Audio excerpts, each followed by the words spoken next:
Okay, can someone check that we have audio? Just double check. Do we have audio? We do have audio. Oh, good. Sweet. Cool, we have audio. Hello. Hello. To the cast of us who are watching.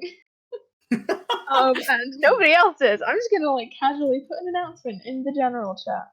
Am I allowed to at everyone? I don't even know. Let's try it. Why not? And now it's all quiet. Hello. I don't know if there's anyone else watching or listening. Is it? Fuck if I know. To get people watching. But I hope so, because this is gonna be fun. Well, I don't know. It's sure gonna be something. It's gonna be a time. I just got a notification from Twitch. So yeah, same here. Maybe. So hopefully some people will be watching. Anyway, hi. We're back with the Funtime play gang, led by me, an asshole who keeps dragging these poor people into it. So we got almost the entire cast of Henry IV Part 1. Unfortunately, Wish, who played Hotspur in Part 1, fell ill this morning, and was unable to join us, the guest. But we do have 2 new cast members. We have Cillian and we have Nicola. So yeah, say hi. Hi. Hello. Cool. We have new people. And today we are continuing with the Henriad. We're continuing the adventures of Henry V by going into Henry V getting coronated at the end of this. So we're doing Henry IV 2. So we can either go down the cast list on the screen or we can go down the Discord call. If you just introduce yourself and who you're playing, do we want to do down the screen or down the Discord call? I'm fine going down the Discord call. Alright, let's go down the Discord call. Okay. Hi, I'm Akane. I play a whole lot of characters, but to be fair, so does everyone else. So I'll be reprising my roles of York and Hostess Quickly from Henry IV Part 1. I'm noticing it says Chief Hostess on the stream, which I'm really into. I love that title. Please don't change it. I also play the Chief Justice, Morton Gloucester, and Harcourt. And probably someone else I've forgotten. Brilliant. God knows. There are about 50 characters in this play. Somewhere around there, yeah. So there are 7 cast members. So we've all had to split this into about 7 characters each. There will be a lot of confusion casting. There's so much confusing casting. We don't know who we're playing at this point. It's just happening. So anyway, hi. We'll figure it out. Yeah, we'll figure it out. Hi, I'm Crow. I am reprising my roles as Prince Henry and Lady Percy, and I don't know, maybe somebody else. I'm also playing Clarence, Travers, Beetle, and some other people, I guess. I'm playing a dude called Moldy, so that's gonna be fun. So yeah. And who's next in the list? Nicola. Hi, I'm Nicola. I was Kai earlier. I am playing Silence, Dancer, Pistol, Doll. Let me check her full name. I'm playing Snare. I'm playing Doll Tearsheet and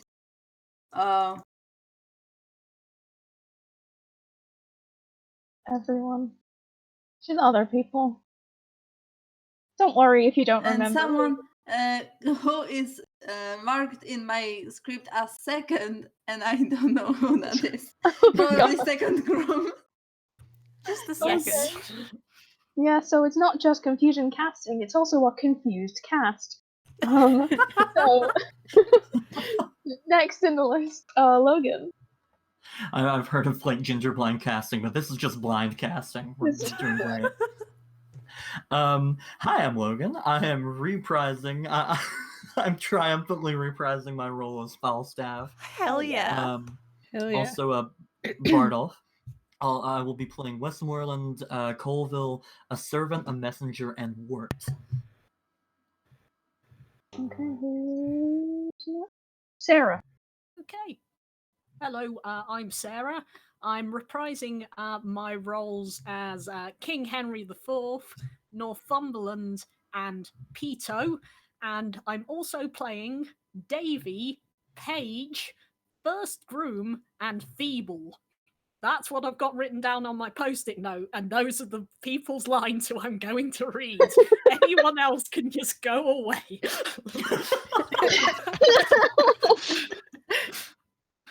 Okay, next is Cillian. Yeah. I will be playing Lord Bardolph. I'll be playing Warwick. I'll be playing Hastings. I'll be playing Mowbray and Gower and Lady Northumberland and Bulkov. Just So, so many. yeah. And final member of the castle, Week Bozon. Hi, yeah, I will be emerging from the confusion, reprising my role as Francis. Looking Yes. forward to that. Yes. All my Hell other yeah. characters from the last one seem to have died or disappeared, so I picked up some new ones. Lancaster, I think, is the only one who's actually important, but also some other ones who mostly seem to be just like embodiments of concepts like rumor, shadow, fang. You just Shadow. pick the edgiest names, Yeah. and you're just like, yeah, that's my one. And finally, Poins, who doesn't sound that edgy, to be fair. So Poins is an icon, though. Correct. So I don't know where believe. you found my DeviantArt OCs. Lovely. So I think that's So- everyone. I believe that's everyone. So without further ado, I'm also going to be playing the narrator. So that's just in case you needed to know. So without further ado, let's begin the play. I think this is a prologue. Yes, we start. King Henry IV Part 2. Prologue. Warkworth before the castle. Enter rumour painted full of tongues. open your ears, for which of you will stop the vent of hearing when loud rumour speaks? I, from the Orient to the drooping West, making my wind the post-horse, still unfold the acts commenced upon this ball of earth, upon my tongue's continual slanders ride. The which in every language I pronounce, stuffing the ears of men with false reports. I speak of peace, while covert enmity under the smile of safety wounds the world, and who but rumour, who but only I, make fearful musters and prepared defence. Whiles the big year, swollen with some other grief, is thought with child by the stern tyrant War. And no such matter. Rumour is a pipe blown by surmises, jealousies, conjectures, and of so easy and so plain a stop that the blunt monster, with uncounted heads, the still discordant wavering multitude, can play upon it. But what need I thus my well-known body to anatomize among my household? Why is rumour here? I run before King Harry's victory, who, in a bloody field by Shrewsbury, hath beaten down young Hotspur and his troops, quenching the flame of bold rebellion, even with the rebels' blood. But what mean I to speak so true at first? My office is to noise abroad that Harry Monmouth fell upon the wrath of noble Hotspur's sword, and that the king, before the Douglas's rage, stooped his anointed head as low as death. This have I rumoured through the pleasant towns, between that royal field of Shrewsbury and this worm-eaten hold of Raggedstone, where Hotspur's father, old Northumberland, lies crafty sick. The posts come tiring on, and not a man of them brings other news than they have learned from me. From rumour's tongues they bring smooth comforts false, worse than true wrongs. And rumour exit. Act 1, Scene 1. Still in Warkworth before the castle. Enter Lord Bardolph. Who keeps the gate here, ho? Where is the Earl? Porter opens the gate. What shall I say you are? Tell thou the Earl that the Lord Baldulph doth attend him here. His lordship is walked forth into the orchard. Please it your honour, knock but at the gate, and he himself will answer. Enter Here comes the Northumberland. Earl. Exit Porter. News, Lord Bardolph. Every minute now should be the father of some stratagem. The times are wild, contention like a horse full of high feeding, madly hath broke loose, and bears down on all before him. Noble Earl, I bring you certain news from Shrewsbury. Good, and God will.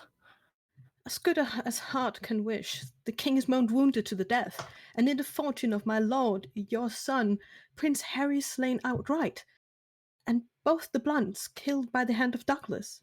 Young Prince John and Westmoreland and Stafford fled the field, and Harry Monmouth Braun, the hulk Sir John, is prisoner to your son.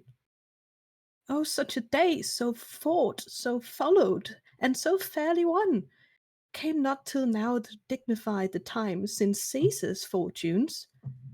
What's this derived? Saw you the field? Came you from Shrewsbury?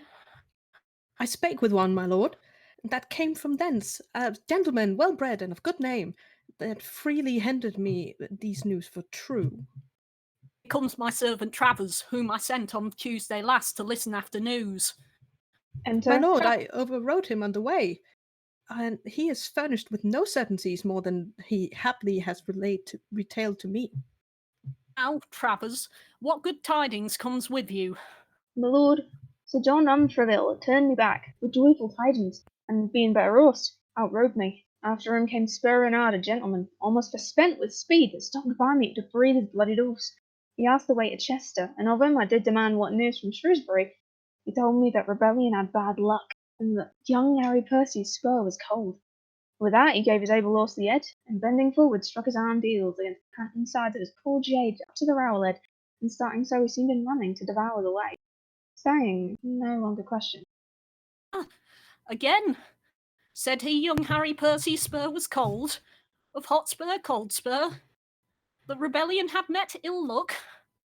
My lord, I'll tell you what. If my young lord your son have not that day, upon mine honour for a silken point, I'll give my barony. Ne'er talk of it. Why should that gentleman that rode by Travers give then such an instance of loss? Who, he? He was some hilding fellow that had stolen the horse he rode on, and upon my life spoke of a venture. Look, here come more news. This man's brow like to a title leaf foretells the nature of a tragic volume. So looks the strand whereon the imperious flood have left a witnessed usurpation. Say, Morton, didst thou come from Shrewsbury?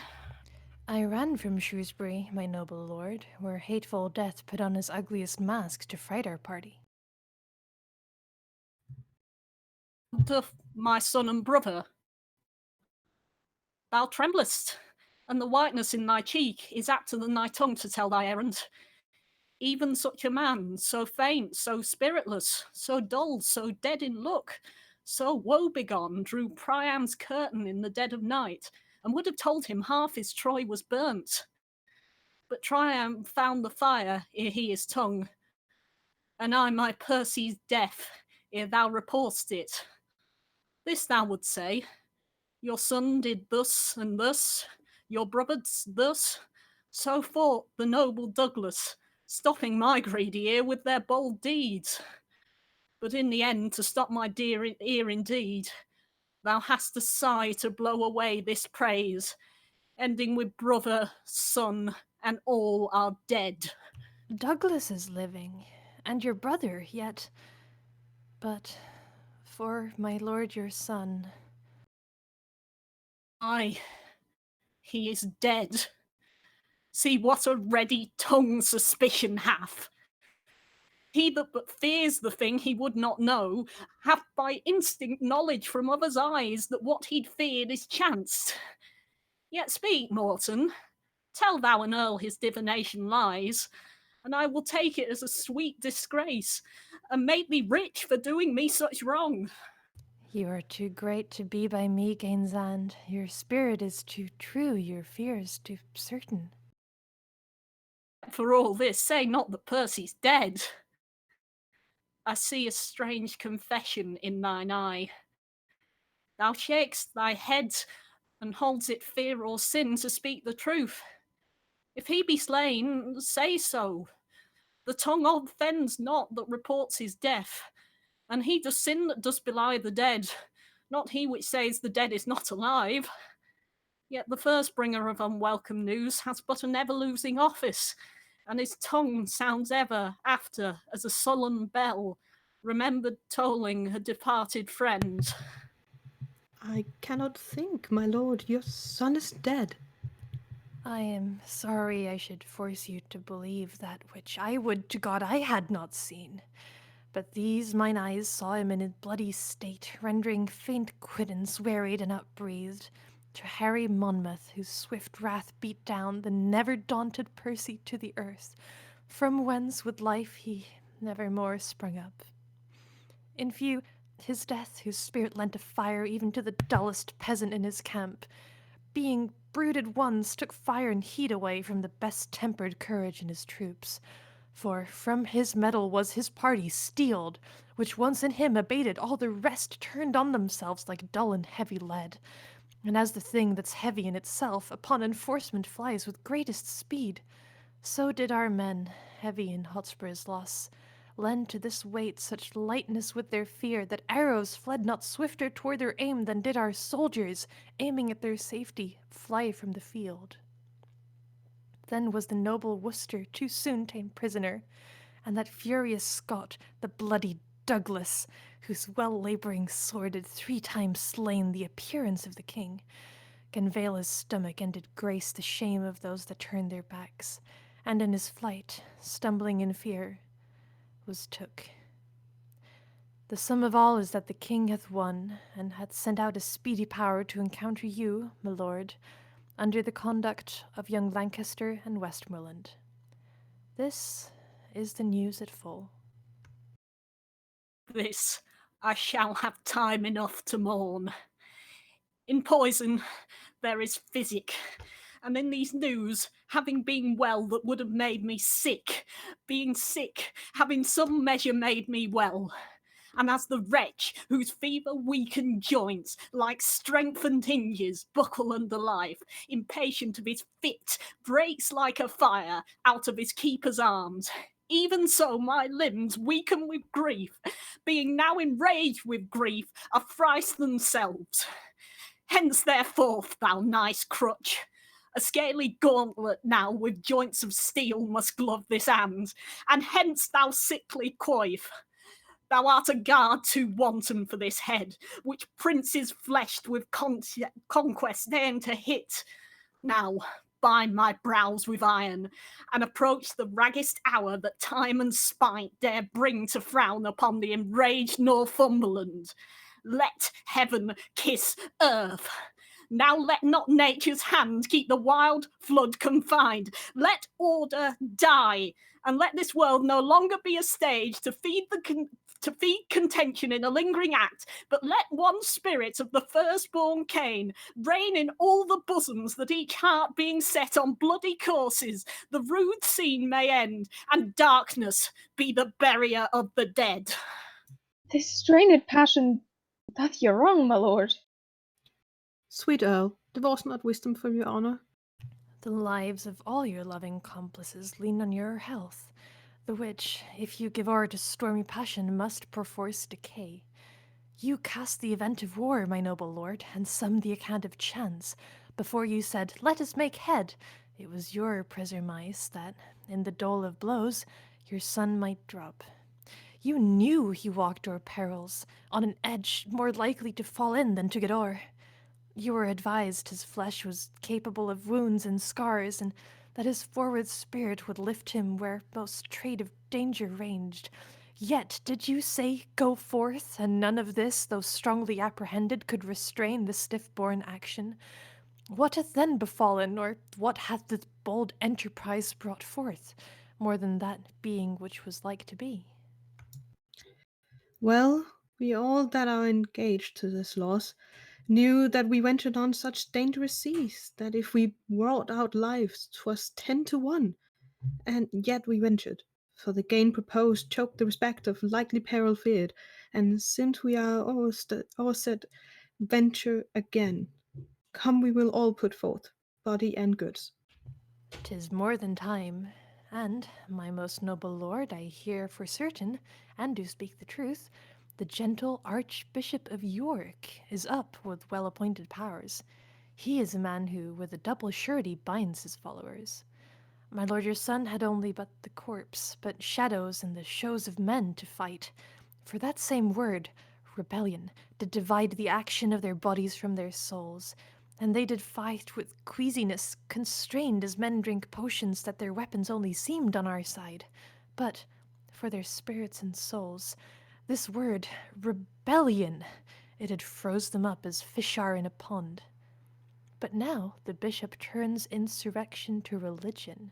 Supposed sincere and holy in his thoughts, he's followed both with body and with mind, and doth enlarge his rising with the blood of fair King Richard, scraped from Pomfret stones, derives from heaven his quarrel and his cause, tells them he doth bestride a bleeding land, gasping for life under great Bolingbroke, and more and less do flock to follow him.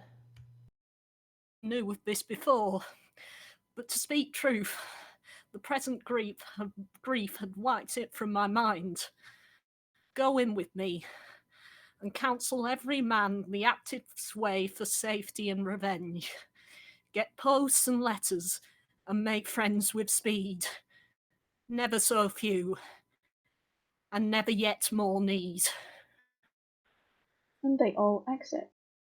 Act 1, Scene 2, London, a street. Enter Falstaff, with his page bearing his sword and buckler. Sirrah, you giant, what says the doctor to my water? He said, sir, the water itself was a good healthy water, but for the party that owned it, he might have more diseases than he knew for. Men of all sorts take a pride to gird at me. The brain of this foolish compounded clay man is not able to invent anything that tends to laughter more than I invent or is invented on me. I'm not only witty in myself, but the cause that is wit in other men. I do here walk before thee like a sow that hath overwhelmed all her litter but one. If the prince put thee into my service for any other reason than to set me off, why then I have no judgment. Thou wholesome mandrake, thou art fitter to be worn in my cap than to wait at my heels. I was never manned with an agate until now, but I will inset you neither in gold nor silver, but in vile apparel, and send you back again to your master. For a juvenile your prince your master, whose chin is not yet fledged. I will sooner have a beard grow in the palm of my hand than he shall get one on his cheek. And yet he will not stick to say his face is a face royal. God may finish it when he will. 'Tis not a hair amiss yet.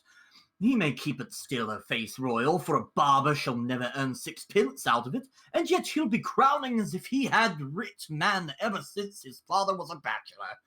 He may keep his own grace, but he is almost out of mine, I can assure him. What said Master Dumbledon about the satin for my short cloak and my slops? He said, sir, you should procure him better assurance than Bardolph. He would not take his band in yours. He liked not the security. Let him be damned like the glutton. Pray God his tongue be hotter. A horse on that Tippertel, a rascally yea forsooth knave. To bear a gentleman in hand, then stand upon security. The whoresome smooth pace do now wear nothing but high shoes and bunch of keys at their girdles. And if a man is through with them and the honest taking up, then they must stand upon security. I had as lief they would put ratsbane in my mouth as offer to stop it with security. I looked as should have sent me 22 yards of satin, as I am a true knight, and he sends me security. Well, he may sleep in security, for he hath the horn of abundance, and the lightness of his wife shines through it. And yet cannot he see, though he have his own lanthorn to guide him, where's Bardolph? He's gone into Smithfield to buy your worship a horse.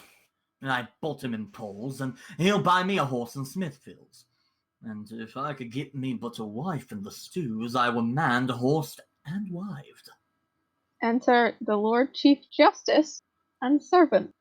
Good luck. Sir, here comes the nobleman that committed the prince for striking him about Bardolph. Away close, I will not see him. We'll see that goes there. God damn it! First time! Congrats, Of Logan. course! Didn't take long. It didn't take long at all. Right, I so will just for not say how- clarification for the stream, the Lord Chief Justice is not properly formatted in our script, so Yep, it's just you may get some exciting I immediately everyone forgot. is Lord Chief Justice shenanigans. oh. Okay, a false I'll let- staff, excuse me. Wait close, I will not see him. We'll see that goes there. Falstaff, and please your lordship, lord. Oh. Yeah. This is going to be a long one, isn't it? It's gonna be a great one. Oh, he that was in question for the robbery? He, my lord, but he hath since done good service at Shrewsbury, and as I hear, is now going with some charge to the Lord John of Lancaster. What, to York? Call him back again. Sir John Falstaff. Boy, tell him I am deaf. You must speak louder. My master is deaf. I'm sure he is, to the hearing of anything good. Go, pluck him by the elbow. I must speak with him. Sir John. What? A young knave and begging. Is there not wars? Is there not employment? Does not the king lack subjects? Do not rebels need soldiers? There would be a shame to be on any side but one. It is worse shame to beg than to be the worst side. Were it not worse than name rebellion can tell how to make it? You mistake me, sir. Why, sir, did I say you were an honest man? Setting my knighthood and my soldiership aside, I had lied in my throat if I had said so. I pray you, sir, then set your knighthood and our soldiership aside, and give me leave to tell you you lie in your throat, if you say I am any other than an honest man. I give thee leave to tell me so. I lay aside that which grows to me, and if thou gettest any leave of me, hang me, for thou takest leave. Thou wert better be hanged, you hunt counter. Hence, about! Sir, my lord would speak with you. Sir John Falstaff, a word with you. My good lord, God give your lordship good time of day. I am glad to see your lordship abroad. I heard say your lordship was sick. I hope your lordship goes abroad by advance. Your lordship, though not clean past your youth, had yet some smack of age in you, some relish of saltiness of time, and I must humbly beseech your lordship to have a reverent care of your health. Sir John, I sent for you before your expedition to Shrewsbury. And please your lordship, I hear his majesty is returned with some discomfort from Wales. I talk not of his majesty, he would not come when I sent for you. And I hear, moreover, his highness has fallen into this same wholesome apoplexy. Well, God mend him, I pray you, let me speak with you. This apoplexy is, as I take it, a kind of lethargy, and please your lordship, a kind of sleeping in the blood, a wholesome tingling. What tell you me of it, be it as it is? It hath its original form, from much grief, from study and perturbation of the brain. I have read the cause of his effects in Galen. It is a kind of deafness. I think you are fallen into the disease, for you hear not what I say to you. Very well, my lord, very well. Rather, an't please you, it is a disease of not listening, the malady of not marking that I am troubled withal. To punish you by the heels would amend the attention of your ears, and I cannot if I do become your physician. I am as poor my job, my lord, but not so patient. Your lordship may minister the potion of imprisonment to me in respect of poverty, but how should I be your patient to follow your prescriptions? The wise may make some dram of a scruple, or indeed a scruple itself. I sent for you when there were matters against you for your life to come speak with me. As I was then advised by my learned counsel in the laws of this land service, I did not come. Well, the truth is, Sir John, you live in great infamy. He that buckles them in my belt cannot live in less. Your means are very slender, and your waist is great. I would have were otherwise. My means were greater and my waist slenderer. You have misled the youthful prince. The young prince hath misled me. I'm the fellow with the great belly, and he my dog.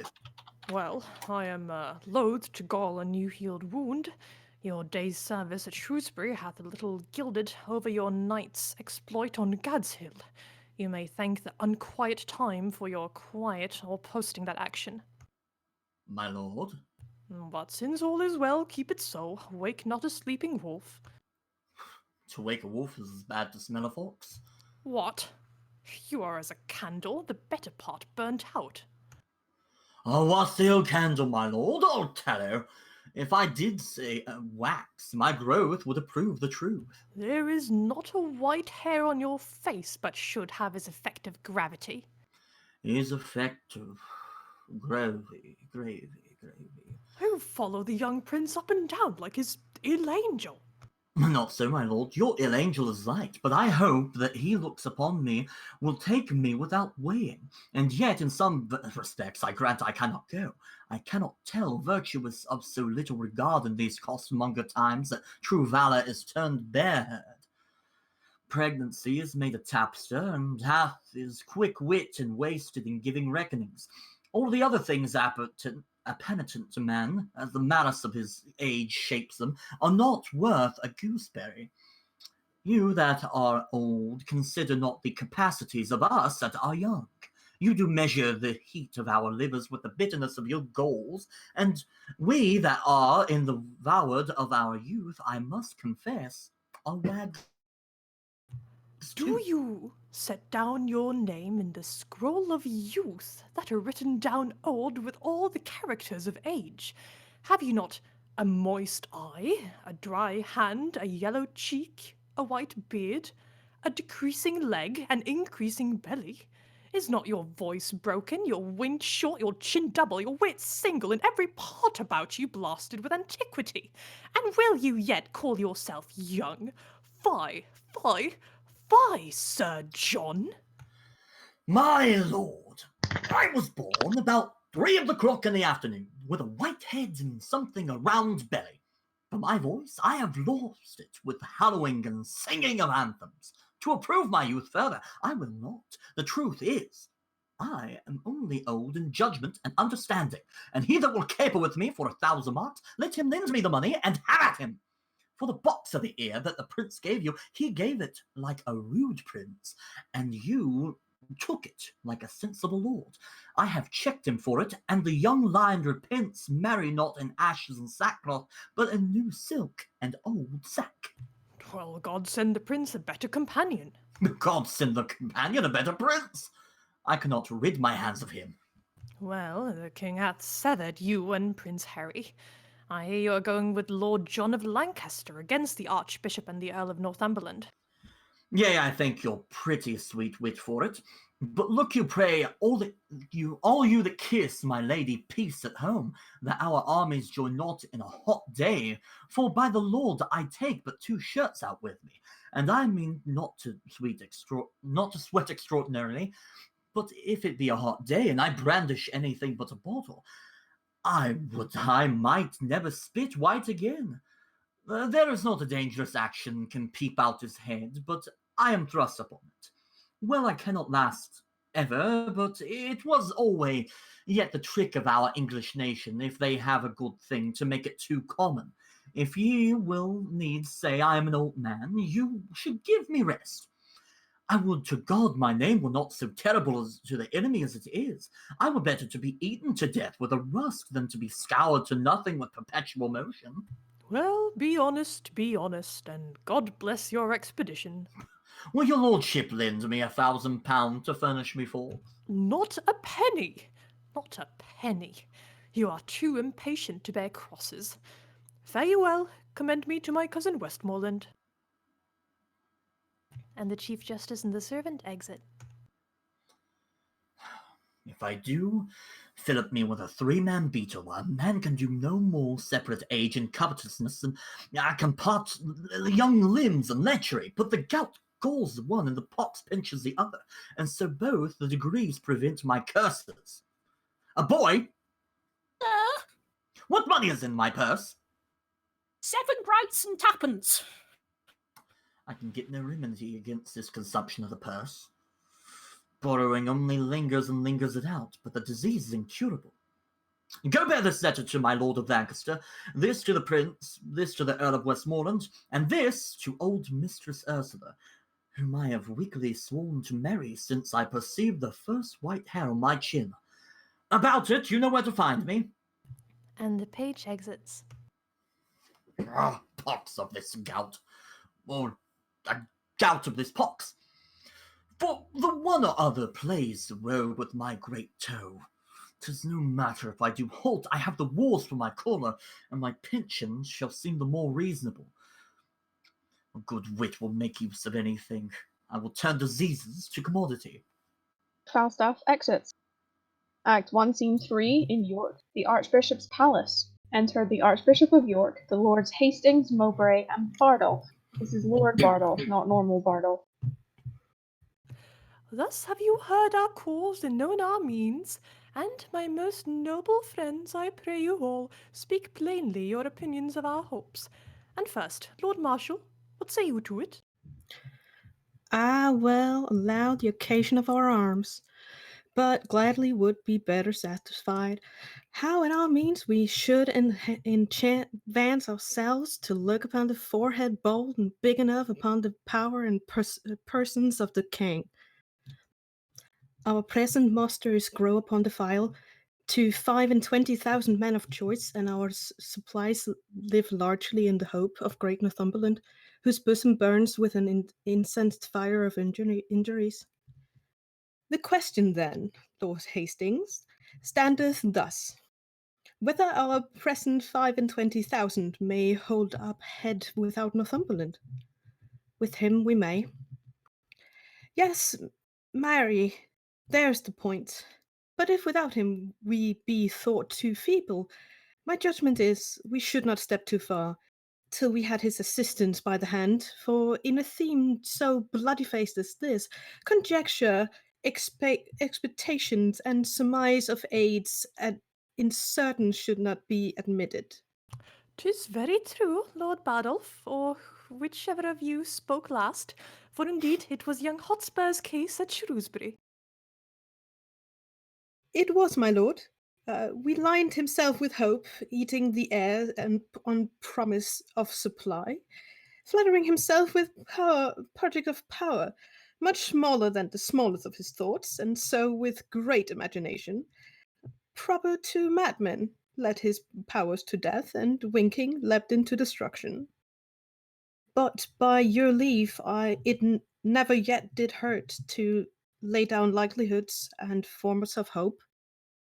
Yes, if this present quality of war, indeed the instant action, course on foot, lives so in hope, and as in early spring.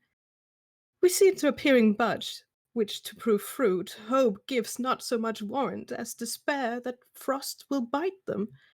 When we mean to build, we will survey the plot, then draw the model. And when we see the figure of the house, then we must rate the cost of the erection, which, if we find outweighs the ability, what do we then but draw anew the model in fewer offices and of last assist to build it all?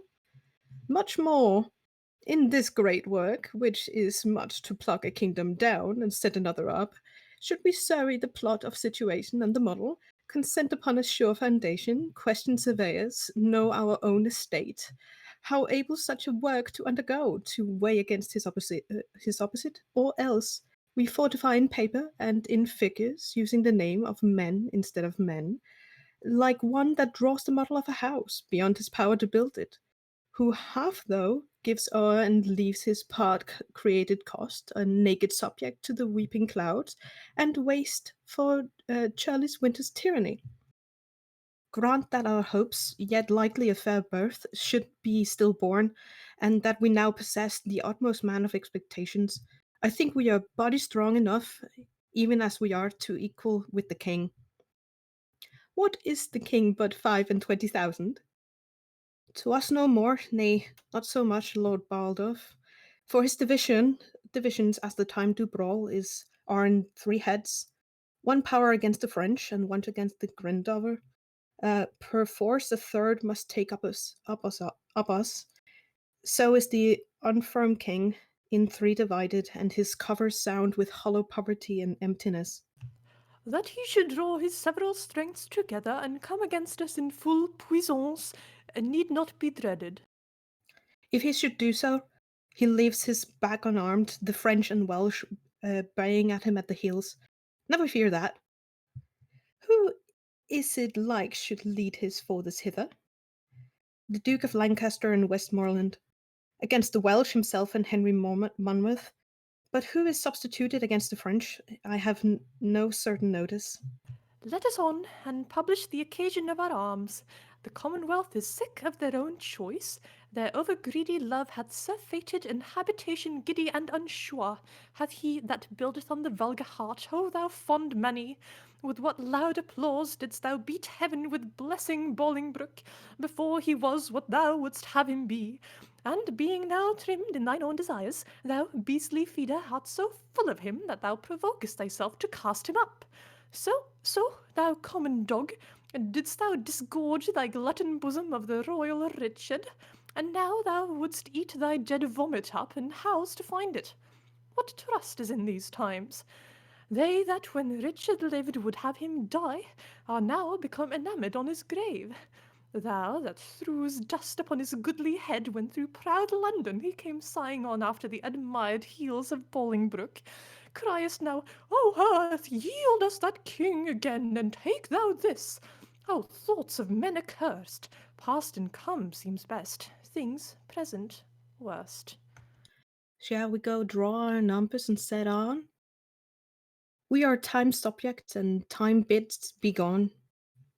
They all exit. Act 2, Scene 1. London, a street. Enter Mistress Quickly, Fang and his boy. I take it that's supposed to be his son. And Snare. Master Fang, have you entered the action? It is entered. Where's your yeoman? It's the lusty yeoman. Will he stand toot? Sirrah, where's Snare? Oh, Lord, hi. Good Master Snare. Here. Snare, we must arrest Sir John Falstaff. Yea, good Master Snare. I have entered him and all. It may chance cost some of us our lives, for he will stab.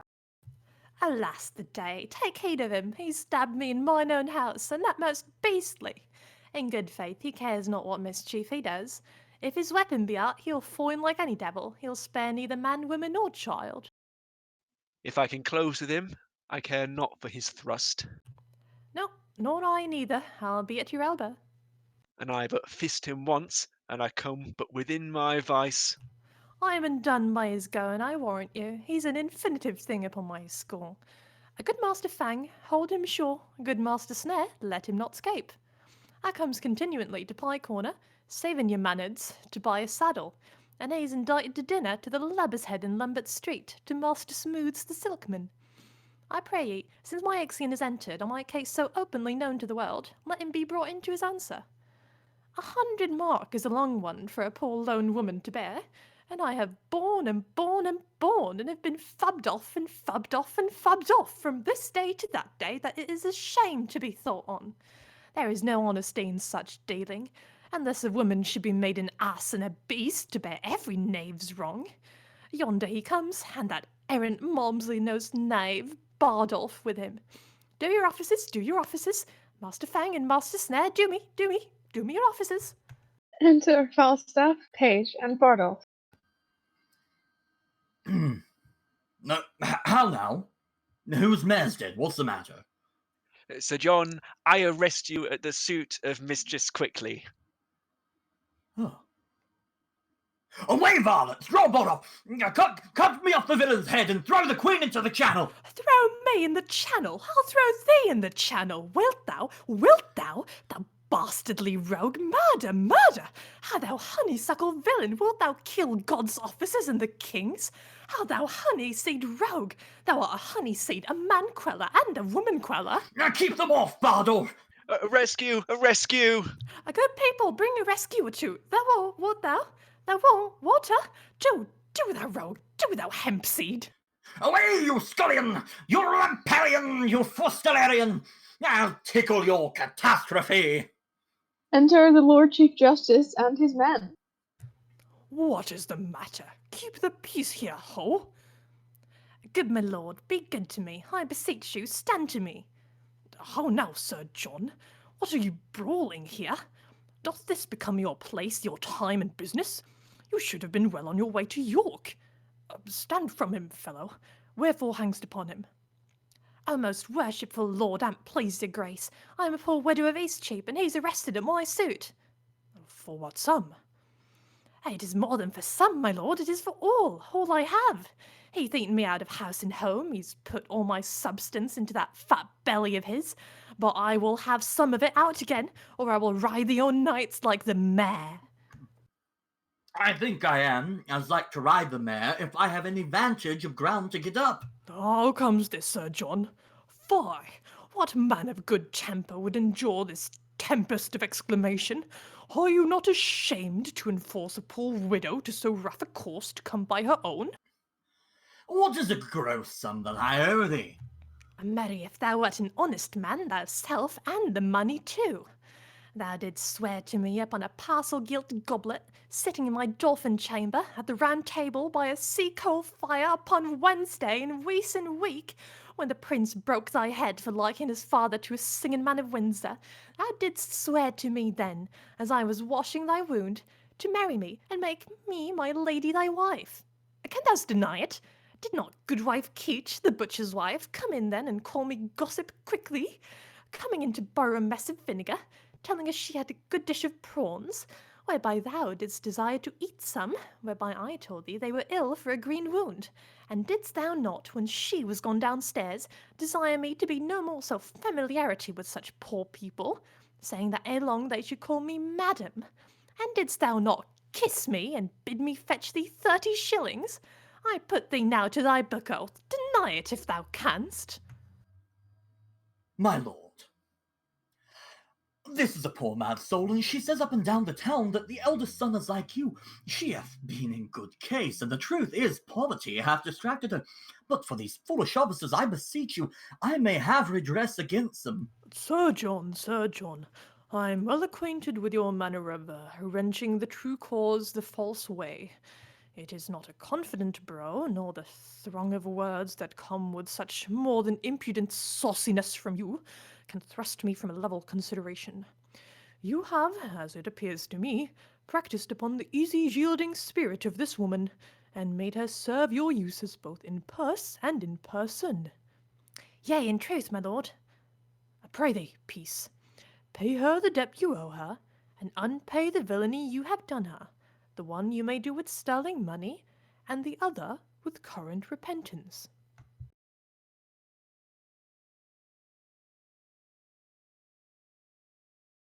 My lord, I will not undergo this sleep without reply. You call honourable boldness impudent sauciness. If a man will make courtesy and say nothing, he is virtuous. No, my lord, my humble duty remembered, I will not be your suitor.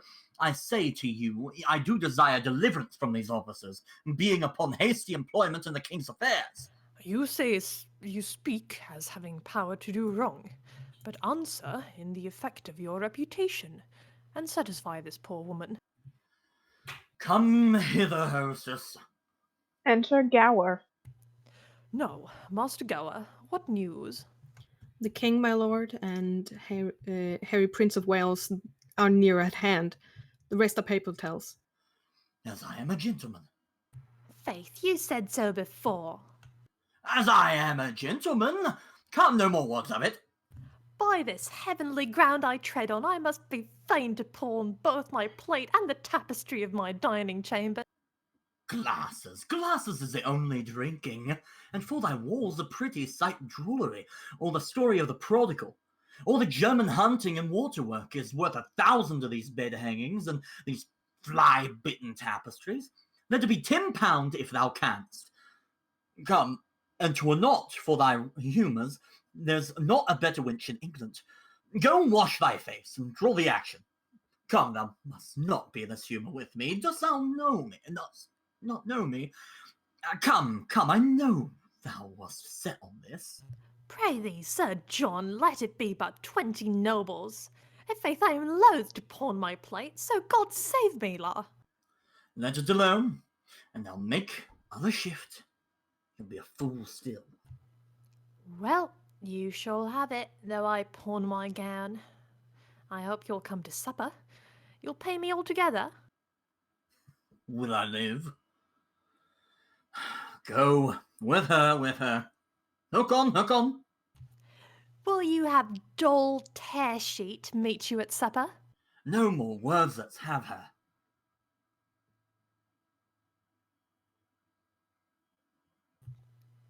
Mistress quickly, Bardolph, officers, and the boy exit. I have heard better news. What's the news, my lord? Where lay the king last night? At Basingstoke, my lord. Oh, sorry, I'm sorry, that was Gower's lamb. I really apologize. I was just gonna roll with it, but okay. At Basingstoke, my lord. I hope my lord's all well. What is the news, my lord? Come all his forces back? No, 1,500 foot, 500 horses are marched up to my lord of Lancaster against Northumberland and the archbishop. Well, comes the king back from Wales, my noble lord? You shall have letters of me presently. Come, go along with me, good Master Gower. My lord? What's the matter? Master Gower, shall I entreat you with me today? I must wait upon my good lord here. I thank you, good Sir John. Sir John, you loiter here too long, being you are to take soldiers up in counties as you go. Will you sup with me, Master Gower? What foolish master taught you these manners, Sir John? Master Gower, if they become me not, he was a fool that taught them me. This is the right fence and grace, my lords, tap for tap, and so part fair. Now the Lord lighten thee, thou art a great fool. And they all exit. Act 2, Scene 2, London, in another street. Enter Prince Henry, finally, and Poins. For God, I am exceeding weary. It's come to that. I had thought weariness does not have attached one of so high blood. Faith, it does me, although it discolors the complexion of my greatness to acknowledge it. Doth it not show vilely in me to desire small beer? Why, a prince should not be so loosely studied as to remember so weak a composition. Feel like then my appetite was not princely got, for, by my troth, I do now remember the poor creature of small beer. But indeed these humble considerations make me out of love with my greatness. What a disgrace is it to me to remember thy name, or to know thy face tomorrow, or to take note how many pair of silk stockings thou hast, viz. These and those were thy peach-coloured ones, or to bear the inventory of thy shirts, as one for superfluity, what is that word, and another for use.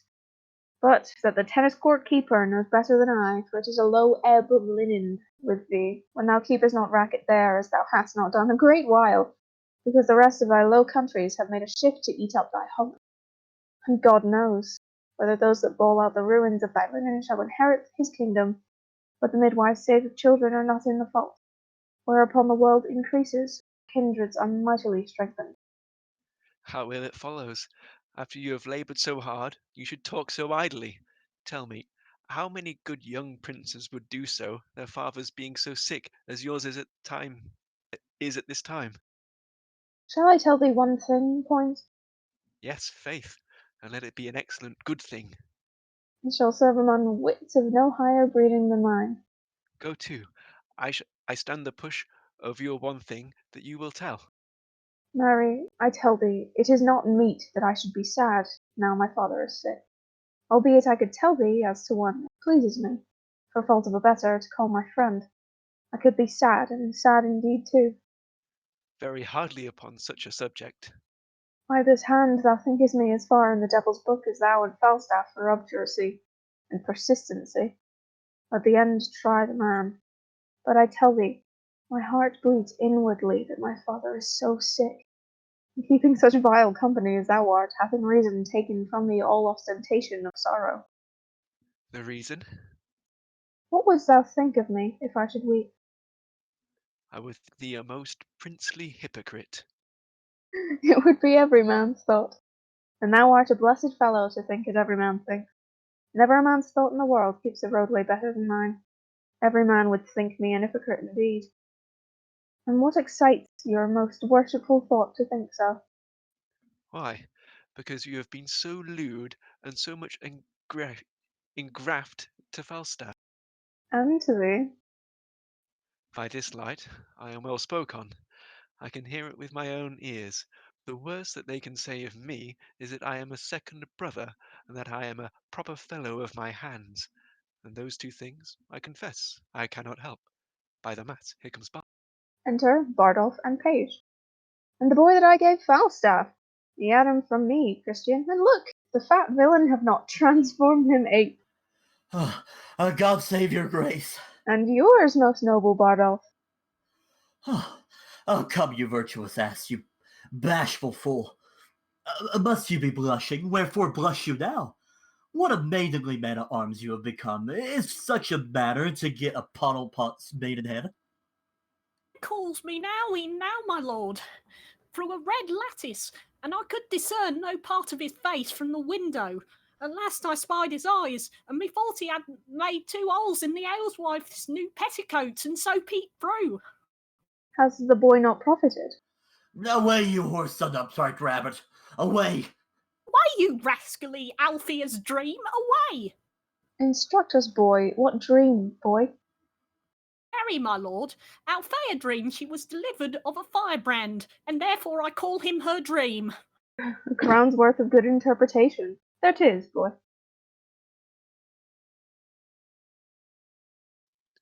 Oh, that this good blossom could be kept from cankers. Well, there is a 6pence to preserve thee. And you do not make him hanged among you, the gallows shall have wrong.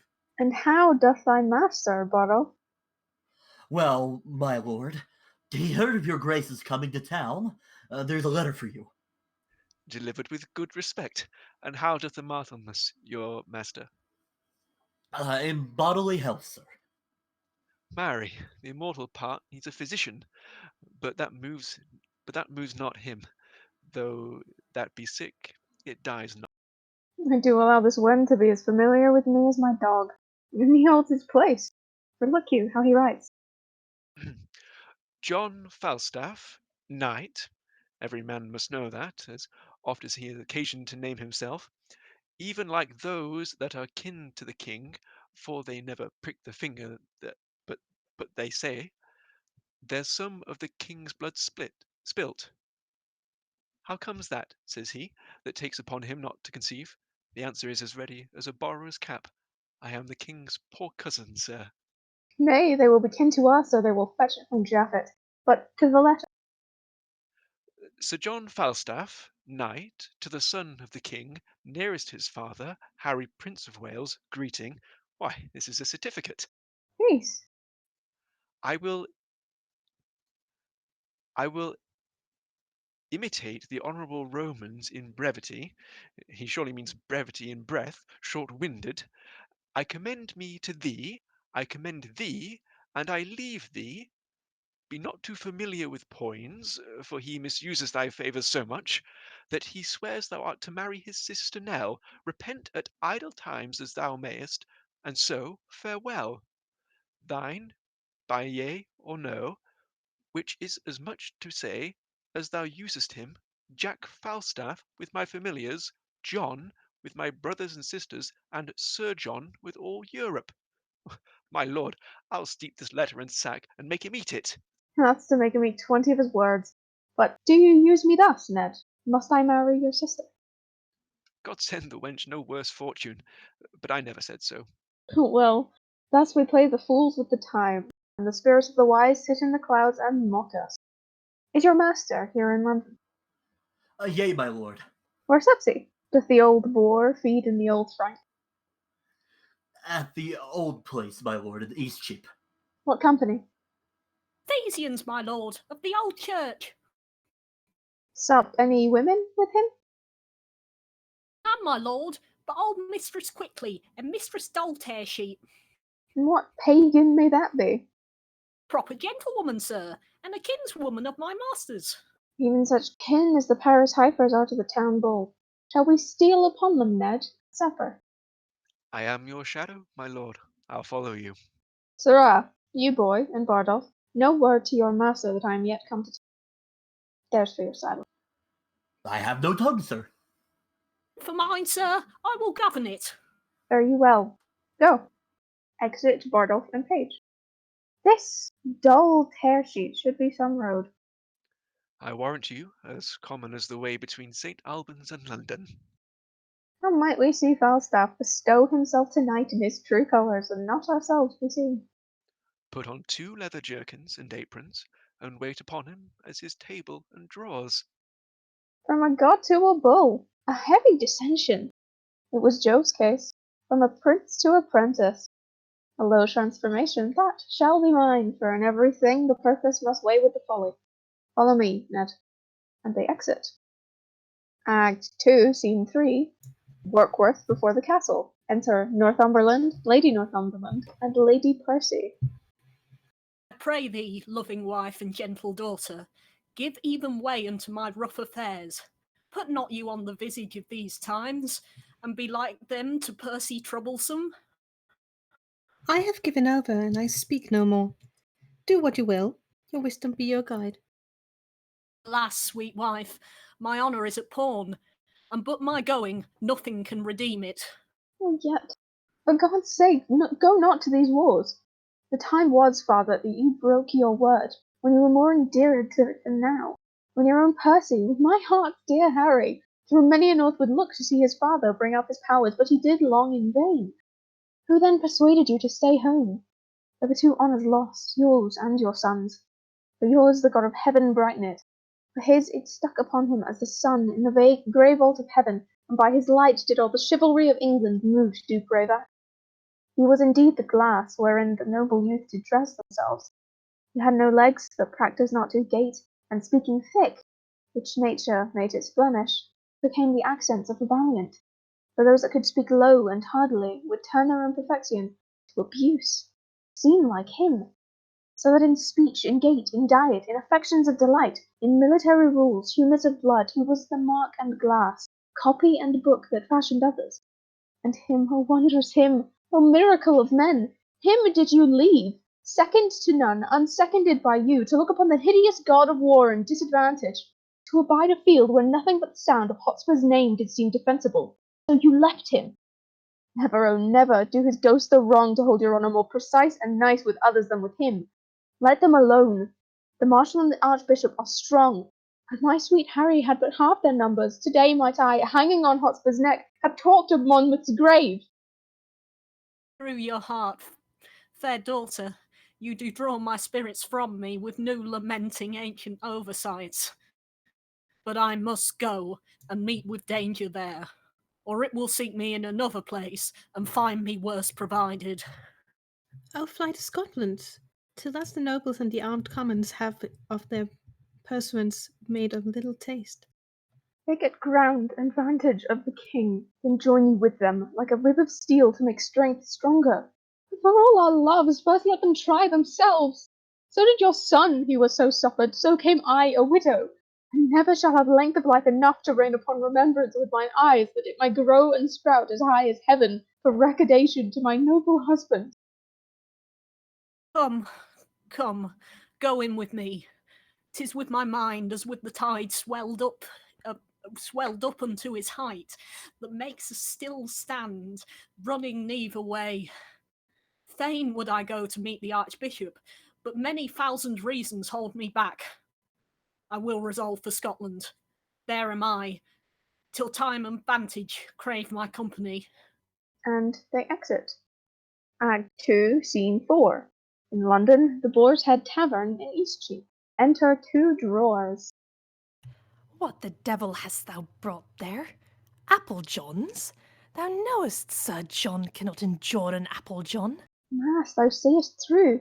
The prince once set a dish of apple johns before him, and told him there were 5 more Sir Johns, and putting off his hat, said, I will now take my leave of these 6 dry, round old withered knights. It angered him to the heart, but he hath forgot that. Why, then cover and set them down, and see if thou canst find out Sneak's noise. Mistress Tearsheet would fain hear some music. Dispatch the room where they supped is too hot, they'll come in straight. Sirrah, here will be the prince and Master Poinsy anon, and they will put on 2 of our jerkins and aprons, and Sir John must not know of it. Bardolph hath brought word. By the mass, here will be old Eustace. It will be an excellent stratagem. I'll see if I can find out Sneak. And they exit. Or he exits. Enter Mistress Quickly and dull Tearsheet. A fate, sweetheart. Methinks now you're in an excellent good temporality. Your pulsage beats as extraordinarily as heart would desire, and your colour, I warrant you, is as red as any rose, in good truth, law. But, i'faith, you have drunk too much canaries, and that's a marvellous searching wine, and it perfumes the blood ere one can say, What's this? How do you now? Better than ours. Hem! Why, that's well said. A good heart's worth gold. Lo, here comes Sir John. Enter Falstaff. When Arthur was in court. Empty the Jordan. The first drawer exits. And was aware the king. How now, Mistress Dawn? Sick of a calm. Yea, good faith. So was all her sect. And maybe once in calm they are sick. You muddy rascal! Is that all the comfort you give me? You make fat rascals, Mistress Dawn. I make them. Gluttony and diseases make them. I make them not.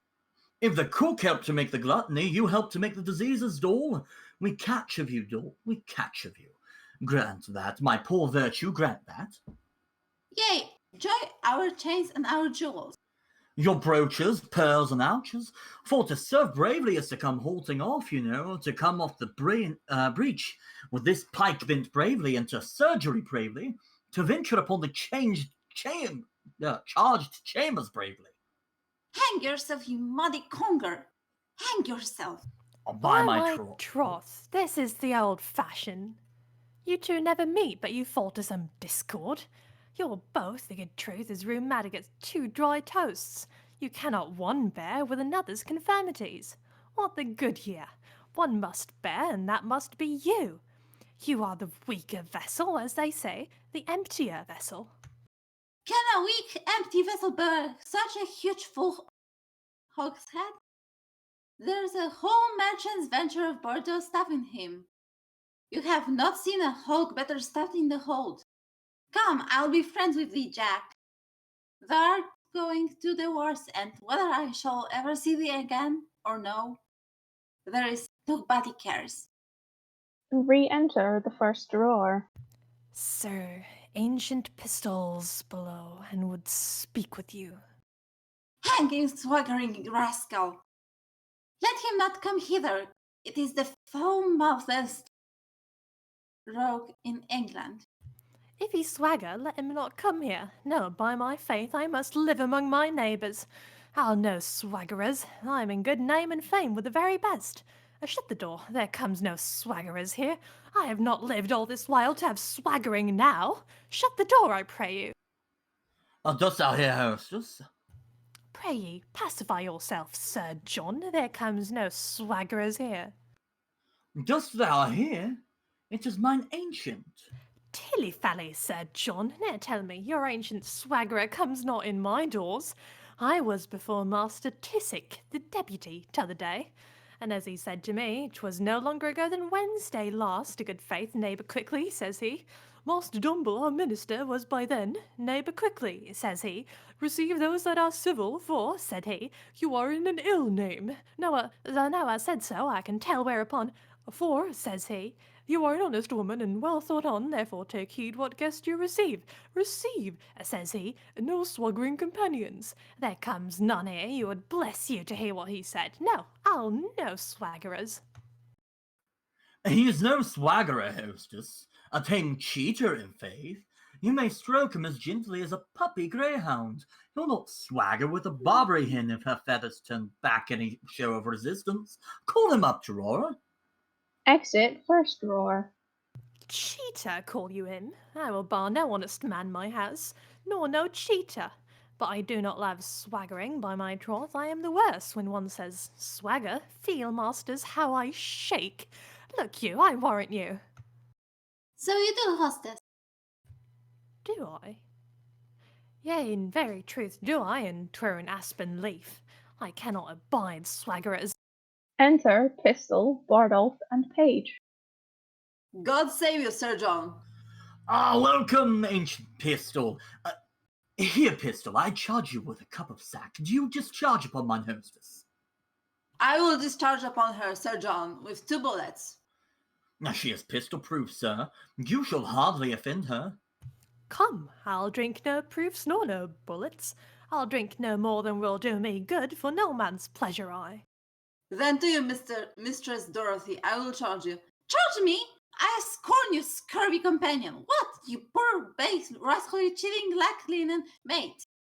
Away, you mouldy rogue, away! I am meat for your master. I know you, Mistress Dorothy.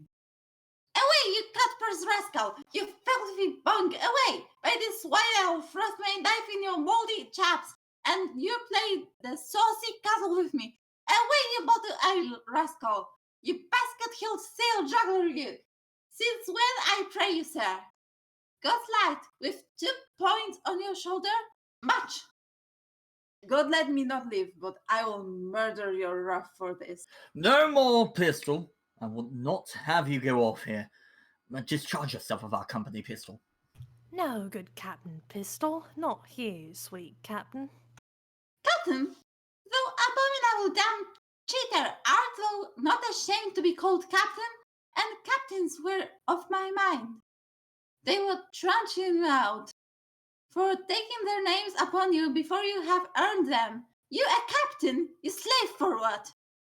For tearing a poor horse rough in the body house. He is a captain, hang him, rogue. He lives upon moldy stewed prawns and dried cakes. A captain!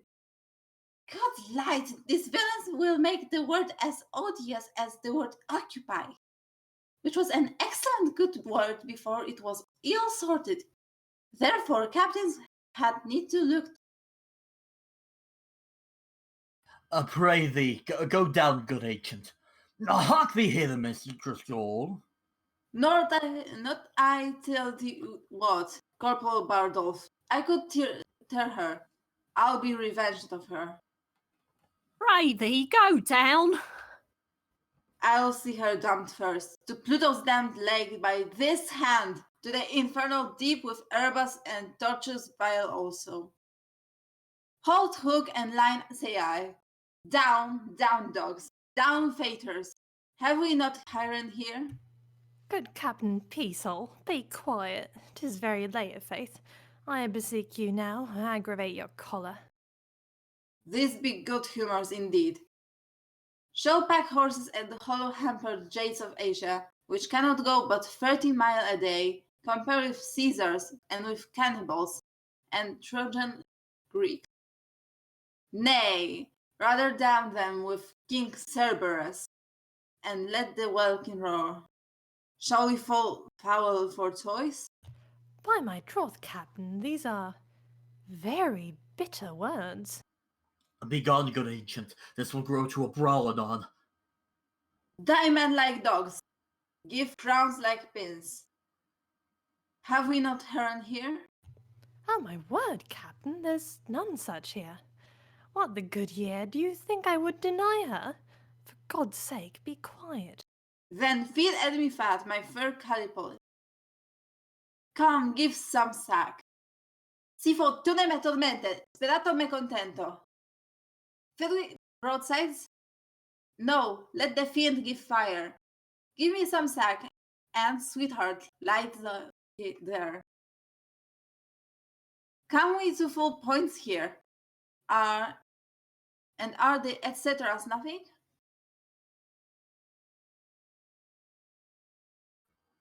A pistol? I will be quiet. Sweet night, I kiss thy nymph. What? We have seen the 7 stars. For God's sake, thrust him downstairs. I cannot endure such a Frisian rascal. Thrust him downstairs. Know ye not Galloway next? Quote him down, Bardolph, like a shove-groat shilling. Nay, and do nothing but speak nothing, shall be nothing here. Come, get you downstairs. What? Shall we have incident? Shall we improve? Then death rock me asleep, abridge my doleful days. Why then? Let grievous ghastly gaping wounds entwine the sisters free. Come, Atropos, I say. Here's goodly stuff toward. Give me my rapier, boy. I pray thee, Jack, I pray thee, do not drop. Get you downstairs. Here's a goodly tumult. I'll forswear keeping house, afore I'll be in these turrets and frights. So, murder, I warrant now. Alas, alas. Put up your naked weapons, put up your naked weapons.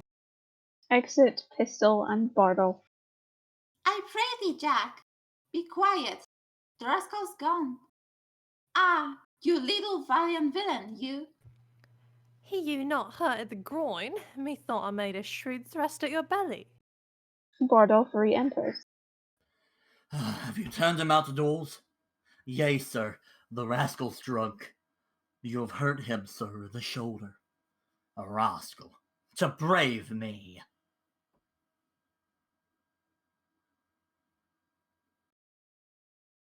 Ah, you sweet little rogue, you. Alas, poor ape. How those sweeters? Come, let me wipe thy face. Come on, you, Chops. Ah, rogue, i' faith, I love thee. Who thou art as valorous as Hector of Troy, were 5 of Agamemnon, and 10 times better than the 9 worthies. Ah, villain. A rascally slave, and will toss the rogue in a blanket. Do as thou darest for thy heart, and thou dost. I'll canvas thee between a pair of sheets. Enter music. Music is come, sir. Let them play. Play, sirs. Sit on my knee, doll, a rascal bragging slave. The rogue fled from me like quicksilver. I' faith, and thou followest him like a church. Thou little tiny Bartholomew bore pig. When wilt thou leave fighting all days and foining all nights, and begin to patter thine old body for heaven?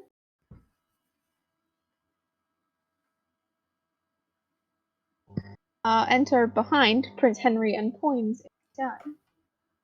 Peace, good doll. Do not speak like a death's head. Do not bid me remember mine end. Sarah, what's here the prince of?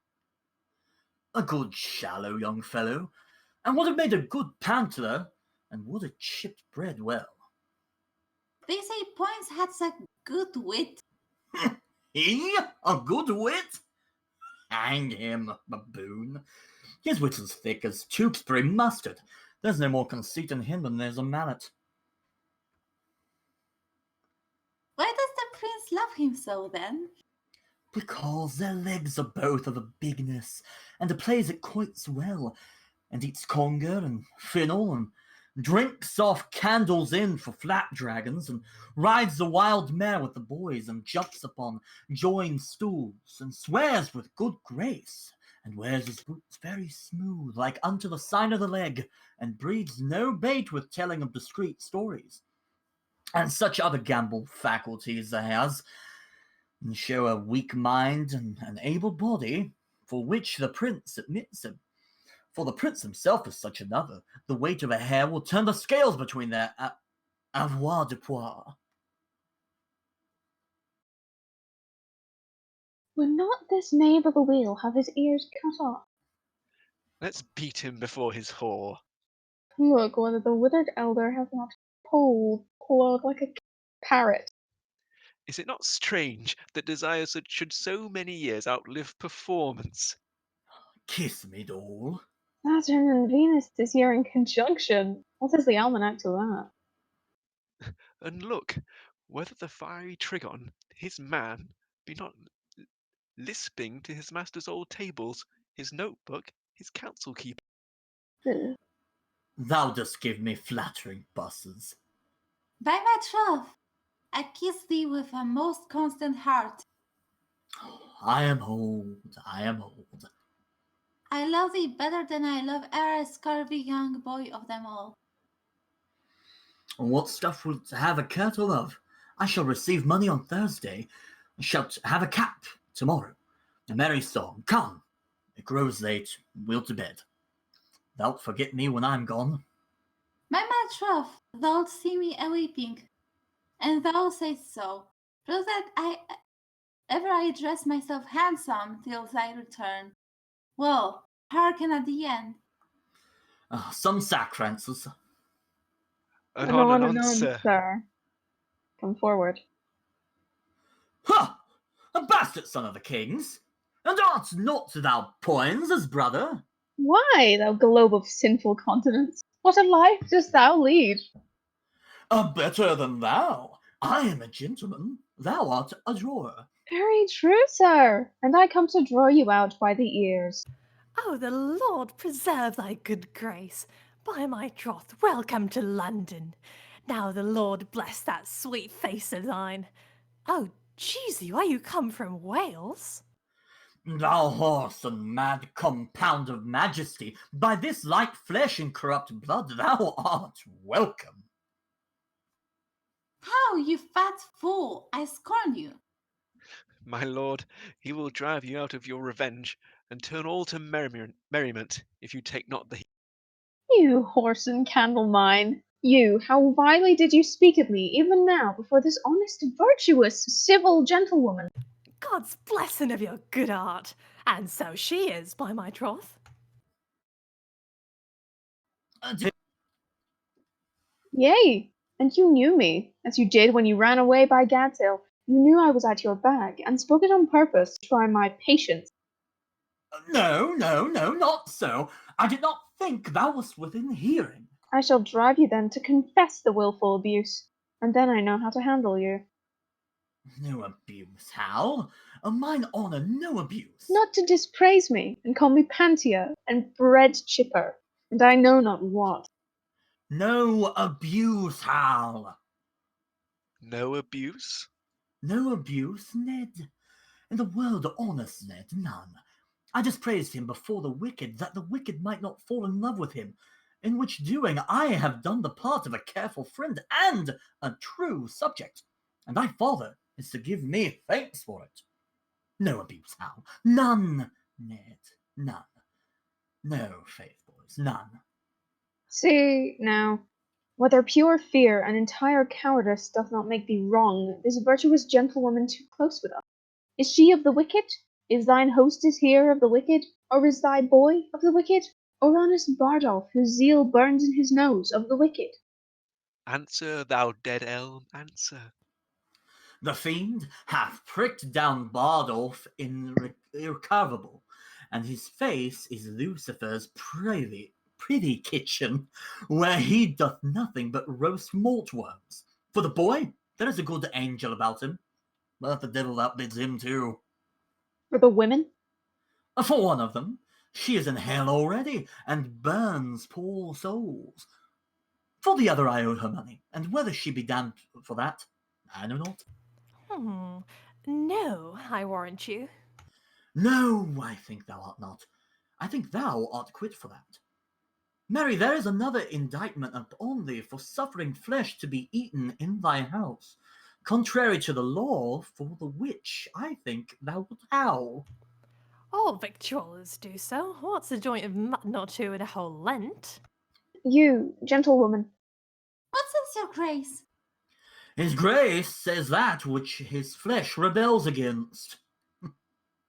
There's a knocking within. Who knocks so loud at the door? Look to the door there, Francis. Enter Peto. Peto! How now? What news? King, your father is at Westminster, and there are 20 weak and weary posts come from the north. And, as I came along, I met and overtook a dozen captains, bareheaded, sweating, knocking at the taverns, and asking every one for Sir John Falstaff. By heaven, point, I feel me much to blame, so idly to profane the precious time, when tempest of commotion, like the south born with black vapour, doth begin to melt, drop upon our bare, unarmed heads. Give me my sword and cloak. Falstaff, good night.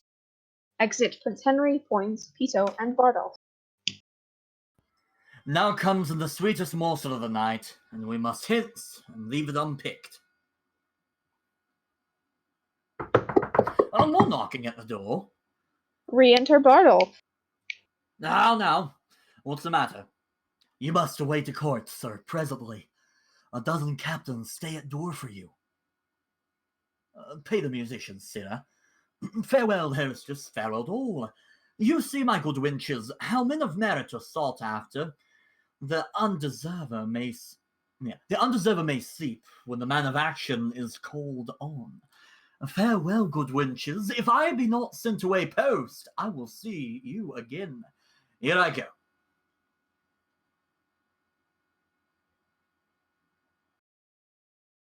Nicola might have Oh, we may have lost Nicola. disappeared. F in chat. I can't speak. If my heart be not red to burst. Well, sweet Jack, have a care of thyself. Farewell. Exit Falstaff and Bardolph. Well, fare thee well. I have known these 29 years, come peace God time, but an honester and truer-hearted man. Well, fare thee well. Mistress Tearsheet? What's the matter? A good Mistress Tearsheet, come to my master. Oh, run, doll, run. Run, good doll. Come. Comes Yay, blubbered. Yeah. Don't know what that means. No idea. Yay, will you come, doll? And then they exit. Act 3, Scene 1. And Westminster, the palace. Now we get back to Henry IV in his nightgown with a page. Go call the Earls of Surrey and Warwick. But here they come. Bid them read these letters, and well consider of them. Make good speed. Exit page. How many thousands of my poorest subjects are at this hour asleep? O sleep, O gentle sleep, nature's soft nurse, how have I frighted thee that thou no more wilt weigh my eyelids down and steep my senses in forgetfulness?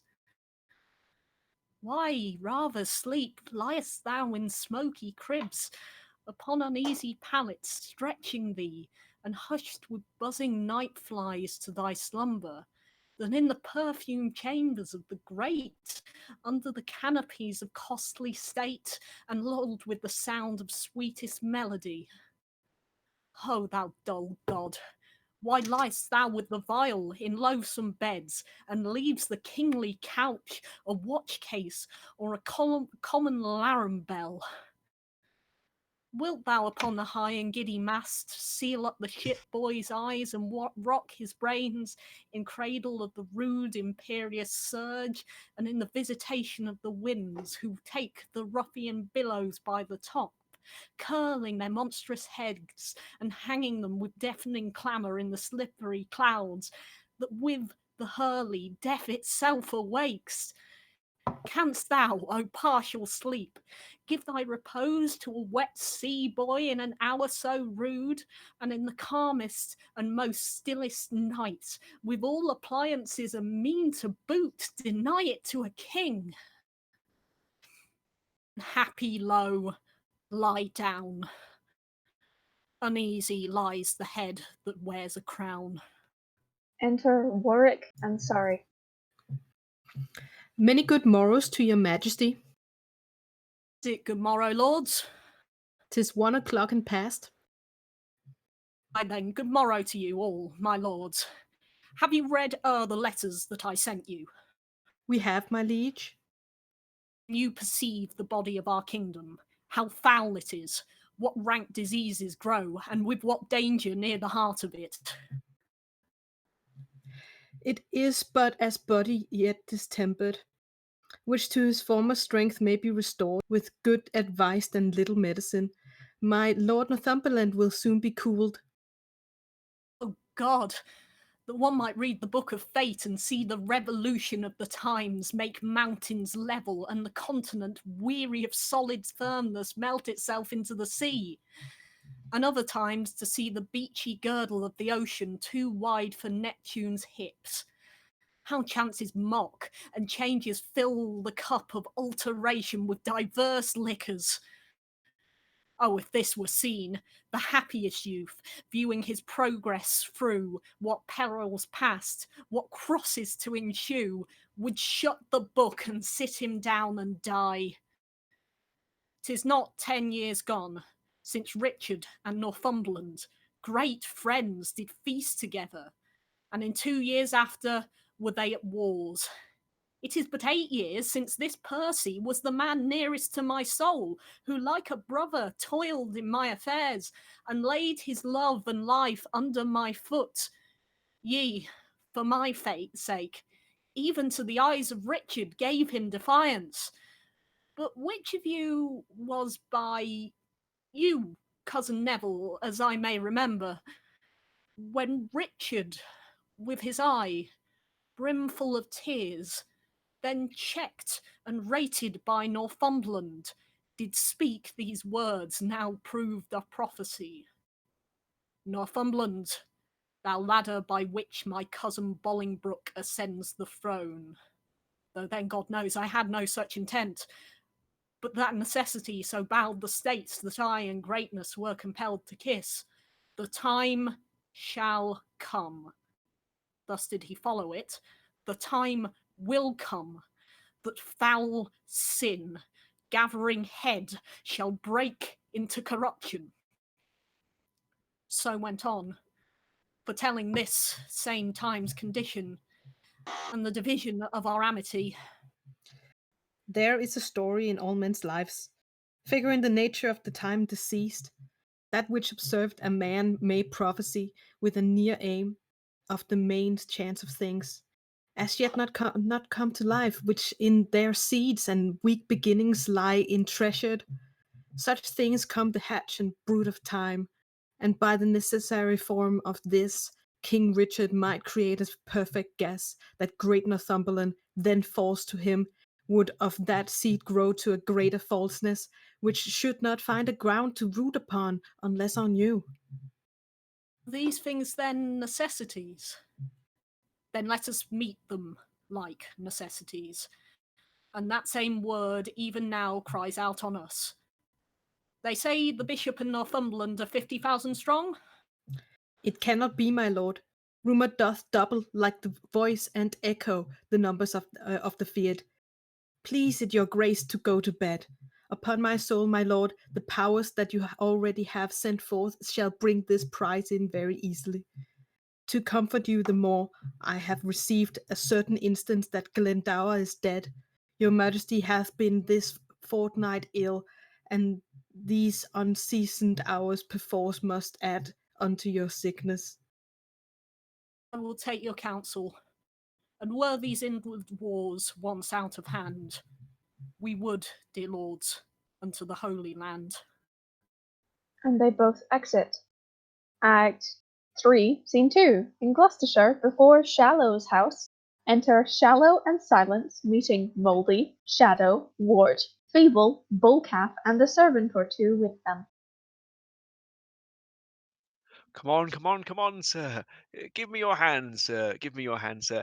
An early stirrer by the road. And how doth my good cousin Silence? Good morrow, good cousin Shadow. And how doth my cousin, your bedfellow, and your fairest daughter, and mine, my goddaughter Ellen? Alas, a black ousel, cousin Shadow. By yea and nay, sir, I dare say my cousin William is become a good scholar. Is he in Oxford, or is he not? Indeed, sir, to my cost. Ah, must then to the Inns a court shortly. I was once of Clement's Inn, where I think they will talk of Mad Shallow yet. You are called Lusty Shadow then, cousin. By the mass, I was called anything, and I would have done anything indeed too, and roundly too. There was I, and little John Doit of Staffordshire, and Black George Barnes, and Francis Pickbone, and Will Squeal of Cotswold's Man.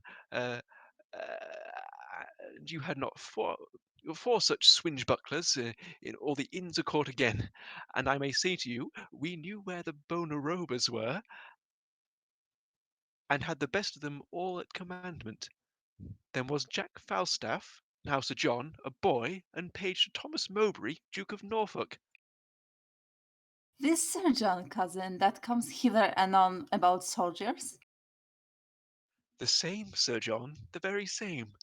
I see him break Scogan's head at the court gate, when was a crack not thus high, and the very same day I did fight with one Samson Stockfish, the fruitier, behind Gray's Inn.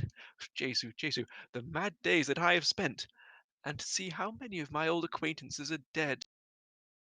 We shall all follow, cousin. Certain, 'tis certain, very sure, very sure. Death, as the psalmist saith, is certain to all. All shall die. How a good yoke of bullocks at Stamford's. By my troth, I was not there. Death is certain. Is old Double of your town living yet? Dead, sir. Jesu, Jesu, dead. Drew a good bow. Dead. Oh, a fine shot, fine shoot. John of Gaunt loved him well, and betted much money on his head. Dead. I would have clapped in the clout at 12 score, and carried you a forehand shaft at 14 and 14 and a half, and it would have done a man's heart good to see. How a score of ewes now? Thereafter as they be, a score of good ewes may be worth £10. And is old Double dead? Here come two of Sir John Falstaff's men, as I think.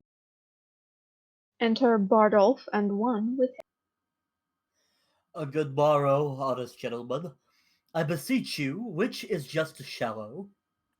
I am Robert Shallow, sir, a poor esquire of this county, and one of the king's justices of the peace. What is your good pleasure with me? My captain, sir, commends him to you. My captain, Sir John Falstaff, a tall gentleman, by heaven, and a most gallant leader. He greets me well, sir. I knew him a good backsword man. How doth the good knight? May I ask how my lady his wife doth?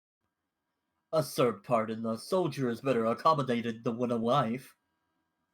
It is well said, in faith, sir. That it is well said indeed too. Better accommodated. It is good, yea, indeed it is. Good phrases are surely, and ever were, very commendable. Accommodated. It comes of accommado. Very good. A good phrase.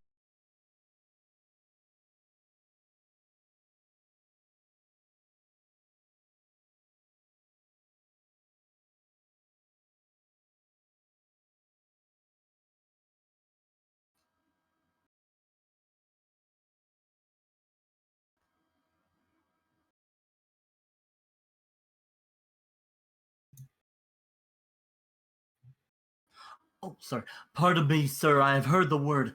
Phrase call you it. By this good day, I know not the phrase, but I will maintain the word with my sword, to be a soldier-like word, and a word of exceeding good command by heaven. Accommodated, that is, when a man is, as they say, accommodated, or when a man is being, whereby a man may be thought to be accommodated, which is an excellent thing. It is very just. Enter Falstaff. Oh, look, here comes Sir John. Give me your good hand. Give me your worship's good hand. By my troth, you like well and bear your years very well. Welcome, good Sir John. I'm glad to see you well, good Master Robert Shallow. Master Shirkard, I think. No, Sir John, it is my cousin Silence, in commission with me. Ah, good Master Silence. It well befits you should be of the peace. Your good worship is welcome. Fie! This is hot weather, gentlemen. Have you provided me here half a dozen sufficient men? Marry, have we, sir? Will you sit? Ah, let me see them, I beseech you. Where's the roll? Where's the roll? Where's the roll? Let me see. Let me see. Let me see. So. Yea, marry, sir. Ralph Mouldy. Let them appear as I call. Let them do so. Let them do so. Let me see. Where is Mouldy? Aaron, please, you. What do you think, Sir John? A good-limbed fellow, young, strong, and of good friends. Is thy name Moldy? Yeah, Ian, please, you. Huh. 'Tis the more time that word used. Most excellent, in faith. Things that are mouldy, like you, very singular good in faith. Well said, Sir John, very well said. Ah, prickin'. I was pretty well enough before, and you could have let me alone. My old dame will be undone now for one to do her husbandry and drudgery. You need not prick me, there are other men fitter to go out than I. Go to. Peace, Moldy, you shall go. Moldy, it is time you were spent. Ben! Peace, fellow, peace. Stand aside. Know you where you are? For the other Sir John, let me see. Simon Shadow. Yea, Mary. Let me have him to sit under. He's like to be a cold soldier. Where's Shadow? Here, sir. Shadow, whose son art thou? My mother's son, sir. Thy mother's son. Like enough, and thy father's shadow to the son. So the son of the female is a shadow of the male. It is often so, indeed, but much of the father's substance. Do you like him, Sir John? Shadow will serve for summer, prick him, for we have a number of shadows to fill up the muster book. Thomas Wart. Where's he? Here, sir. Is thy name? Yea, sir. Thou art a very ragged Wart. Shall I prick him down, Sir John? It were superfluous, for his apparel is built upon his back, and the whole frame stands upon pins. Prick him no more. You can do it, sir. You can do it. I commend you well. Francis Feeble. Here, sir. And what trade art thou, feeble? A woman's tailor, sir. Shall I prick him, sir? You may. But if he had been a man's tailor, he would have pricked you. Wilt thou make as many holes in an enemy's battle as thou hast done in a woodman's petticoat? I will do my good will, sir. You can have no more. Well said, good woman's tailor. Well said. Courageous feeble. Thou wilt be as valiant as the wrathful dove, or most magnanimous mouse. Prick the woman's tailor. Well, Master Shallow, deep Master Shallow. Edward Wart might have gone, sir. I would thou wert a man's tailor, that thou mightst mend him and make him fit to go. I cannot put him to a private soldier, as that is the leader of so many thousands. Let that suffice, most forcible feeble. Shall suffice, sir. I am bound to thee, Reverend Feeble. Who is next? Peter Bullcalf the Green. Yea, Mary, let's see Bullcalf. Here, sir. For God, a likely fellow. Come, prick me, Bullcalf, till he roar again. Oh Lord, good my Lord Captain. What, dost thou roar before thou art picked? Oh Lord, sir, I am a deceased man. What disease hast thou? A hoarse and cold, sir. A cough, sir, which I caught with ringing the king's affairs upon his coronation day, sir. Come, thou shalt go the wars in a gown. We will have away thy cold, and I will take such order that my friends shall ring for thee. Is here all? Here is 2 more cold than your number. You must have but 4 here, sir, and so I pray you go in with me today. Oh, come, I will go drink with you, but I cannot tarry dinner. I'm glad to see you, by my troth, Master Shallow. Oh, Sir John, do you remember since we lay all night in the windmill in St. George's Field? Oh, no more of that, good Master Shallow, no more of that. 'Twas a merry night. And is Jane Nightwork alive? She lives, Master Shadow. She could never away with me. Never, never. She would always say she could not abide Master Shadow. By the mass, I could anger her to the heart. She was then a bona robber. Doth she hold her own well? Old Master Shadow. Nay, she must be old. She cannot choose but be old. Certain she's old. And had Robin Nightwork by old Nightwork before I came to Clement's Inn?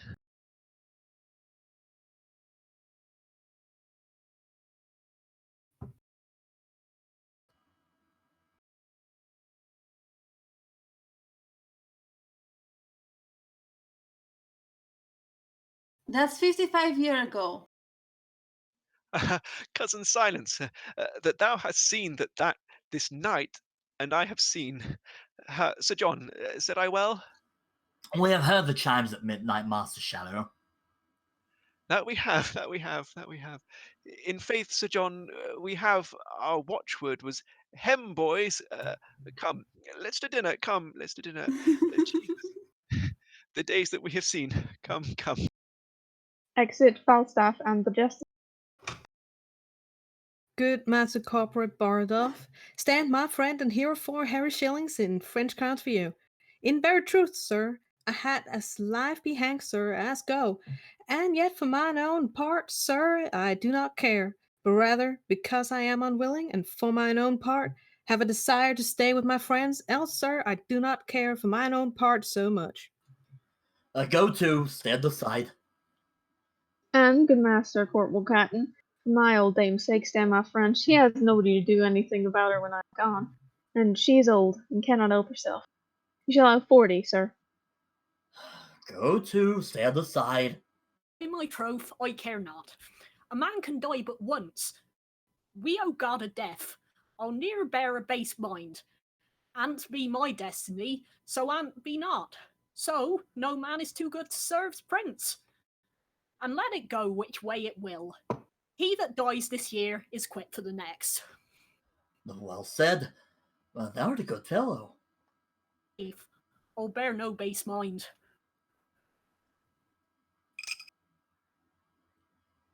Re-enter Falstaff and the Justices. Oh, come, sir, which one shall I have? 4 of which you please. Sir, a word with you. I have £3 to free Mouldy and Bull Calf. Oh, wait, I'm sorry. Sir, a word with you. I have £3 to free Mouldy and Bull Calf. I stepped on my own line. Go to, well. Come, Sir John, which 4 will you have? Do you choose for me? Marry then, Mouldy, Bullcalf, Feeble, and Shadow. Mouldy and Bull Calf. For you, Mouldy, stay at home till you are past service, and for your part, Bull Calf, grow till you come unto it. I will none of you. Sir John, do not yourself wrong. They are not your likeliest men, and I would not have served with the best. Will you tell me, Master Shadow, how to choose a man? Care I for the limb, the thews, the stature, bulk, bigger semblance of a man? Give me the spirit, Master Shadow. Here's what. You see what a ragged appearance it is? And shall charge you and discharge you with the motion of a pewterer's hammer. Come off and on swifter than he is at gibbets on the brewer's bucket. And this same half-faced fellow, Shadow, who give me this man, he presents no mark to the enemy. The foreman may with as great aim level at the edge of a penknife. And for a retreat, how swiftly will this feeble, the woman's tailor, run off? Oh, give me the spare men, and spare me the great ones. Put me a caliver into Walt's hand, Bardolph. Hold, Wart. Traverse, thus. Come, manage me, or caliver. So very well, go to. Very good, exceeding good. Oh, give me always a little lean, old chapped bald shot. Oh, well said, in faith. What, thou'rt a good scab. Hold, there's a tester for thee. He is not his craftsmaster, he doth not do it right. I remember at Mile End Green, when I lay in St. Clement's Inn, I was then Sir Dagonet in Arthur's show, there was a little quiver fellow, and would manage to his piece thus, and I would about, and come you in, and come you in, ra-ta-ta, I'd say, and bounce, and I would say, and I'd away again, and I'd go, and again would have come, I shall ne'er see such a fellow. Now, these fellows will do well, Master Shallow. God keep you, Master Silence. I will not use many words with you. Fare you well, gentlemen both. I thank you. I must a dozen mile tonight. Bardolph, give me the soldier's coats. Sir John, the Lord bless you. God prospect your affairs. God send us peace. At your return, visit our house. Let our old acquaintances be renewed. Pre-adventures I will with thee to the court. For God, I would you would, Master Shallow. Go to. I have spoke at a word. God keep you. Fare you well, gentle gentlemen. Exit the justices. On Bardolph, lead them in a way. Exit Bardolph, the recruits, etc. As I return, I will fetch off these justices. I do see the bottom of Justice Shallow. Lord, how subject we old men are to this vice of lying. The same starved justice hath done nothing but prate to me of the wildness of his youth, and the feats he hath done about Turnbull Street. And every third word a lie, due were paid to the hearer than the Turk's tribute. I do remember him at Clement's Inn like a man made after supper of a cheese paring. When he was naked he was, for all the world like a forked radish, with a head fantastically carved upon it with a knife, and was so forlorn that his dimensions were invincible, and was the very genius of famine, yet lecherous as a monkey, and the halls called him Mandrake. I came ever in the rear wind of the fashion, and snug those tunes to the overscotched huswives that he heard the common whistle, and swear they were his fancies or his good nights. And now is this vice's dagger become a squire, and talks as familiarly of John a Gaunt as if he had been sworn brother to him. And I'll be sworn I've ne'er seen him but once in the tilt yard, and then he burst his head for crowding among the marshal's men. I saw it, and told John a Gaunt he beat his own name, for you might have thrust him in orders of peril into an ill skin. The case of a Trimble hot boy was a mansion for him, a court. And now has he landed beefs. Well, I'll be acquainted with him if I return, and it shall go hard, but I will make him a philosopher's 2 stones to me. If the young days be a bait for the old pike, I see no reason in the law of nature that I may snap at him. Let time shape, and there an end. And Falstaff exits. And before Act 4, we're going to take a brief intermission. It'll be about 10 or 15 minutes, just so everyone can get a drink, go pee, just have a break from talking, because especially Cillian and Logan have been doing a lot of it. So we will be back in about 10-15 minutes.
Okay. I need to open Twitch.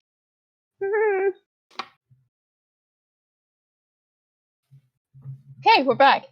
Cool. So, without further ado, Act 4, Scene 1, in Yorkshire, Goldtree Forest. Enter the Archbishop of York, Mowbray, Lord Hastings, and others. What is this forest called? 'Tis Goldtree Forest, and shall please your grace. Here stands, my lords, and send discoverers forth to know the numbers of our enemies. We have sent forth already. 'Tis well done. My friends and brethren in these great affairs, I must acquaint you that I have received new dated letters from Northumberland. They are called intent, tenor, and substance thus. Here doth he wish his person with such powers as might hold sortance with his quality, the which he could not levy, whereupon he is retired to ripe his growing fortunes to Scotland, and concludes in hearty praise that your attempts may overlive the hazard and fearful melting of their opposite. Thus we do the hopes we have in him touch ground and dash upon themselves to pieces.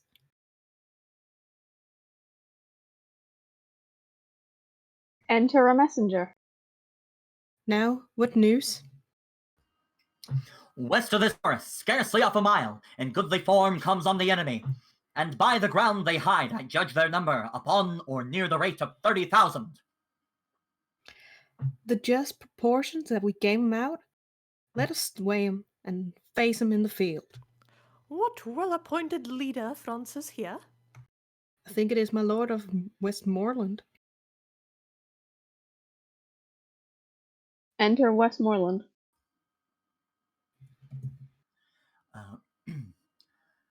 Health and fair greeting from our general, the Prince, Lord John, and Duke of Lancaster.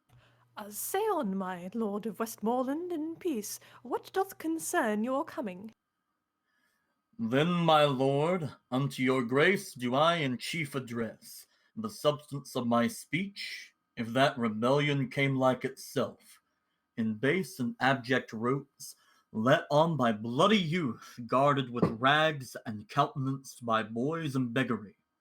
I say, if damned commotion so appeared in his true, native, and most proper shape, you, reverend father, and these noble lords have not been here, to dress the ugly form of base insurrection with your fair honors.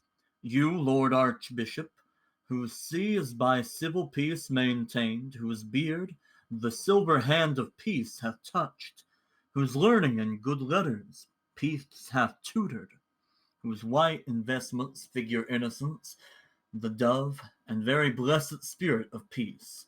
Wherefore do you so ill translate ourself out of the speech of peace that bears such grace into the harsh and boisterous tongue of war, turning your books to graves, your ink to blood, your pens to lances, and your tongue divine to a trumpet in point of war? Wherefore do I this? So the question stands. Briefly to this end, we are all diseased, and with our surfeiting and wanton hours have brought ourselves into a burning fever, and we must bleed for it, of which disease our late King Richard, being infected, died. But, my most noble lord of Westmoreland, I take not on me here as a physician, nor do I as an enemy to peace troop in the throngs of military men, but rather show a while like fearful war, to diet rank minds sick of happiness and purge the obstructions which begin to stop our very veins of life. Hear me more plainly. I have in equal balance justly weighed what wrongs our arms may do, what wrongs we suffer, and find our griefs heavier than our offences. We see which way the stream of time doth run, and are enforced from our most quiet there by the rough torrent of occasion, and have the summary of all our griefs, when time shall serve, to show in articles, which long ere this we offered to the king, and might by no suit gain our audience. When we are wronged and would unfold our griefs, we are denied access unto his person, even by those men that most have done us wrong. The dangers of the days but newly gone, whose memory is written on the earth with yet appearing blood, and the examples of every minute's instance present now, hath put us in these ill-beseeming arms, not to break peace or any branch of it, but to establish here a peace indeed, concurring both in name and quality. Whenever yet was your appeal denied? Wherein have you been gulled by the king?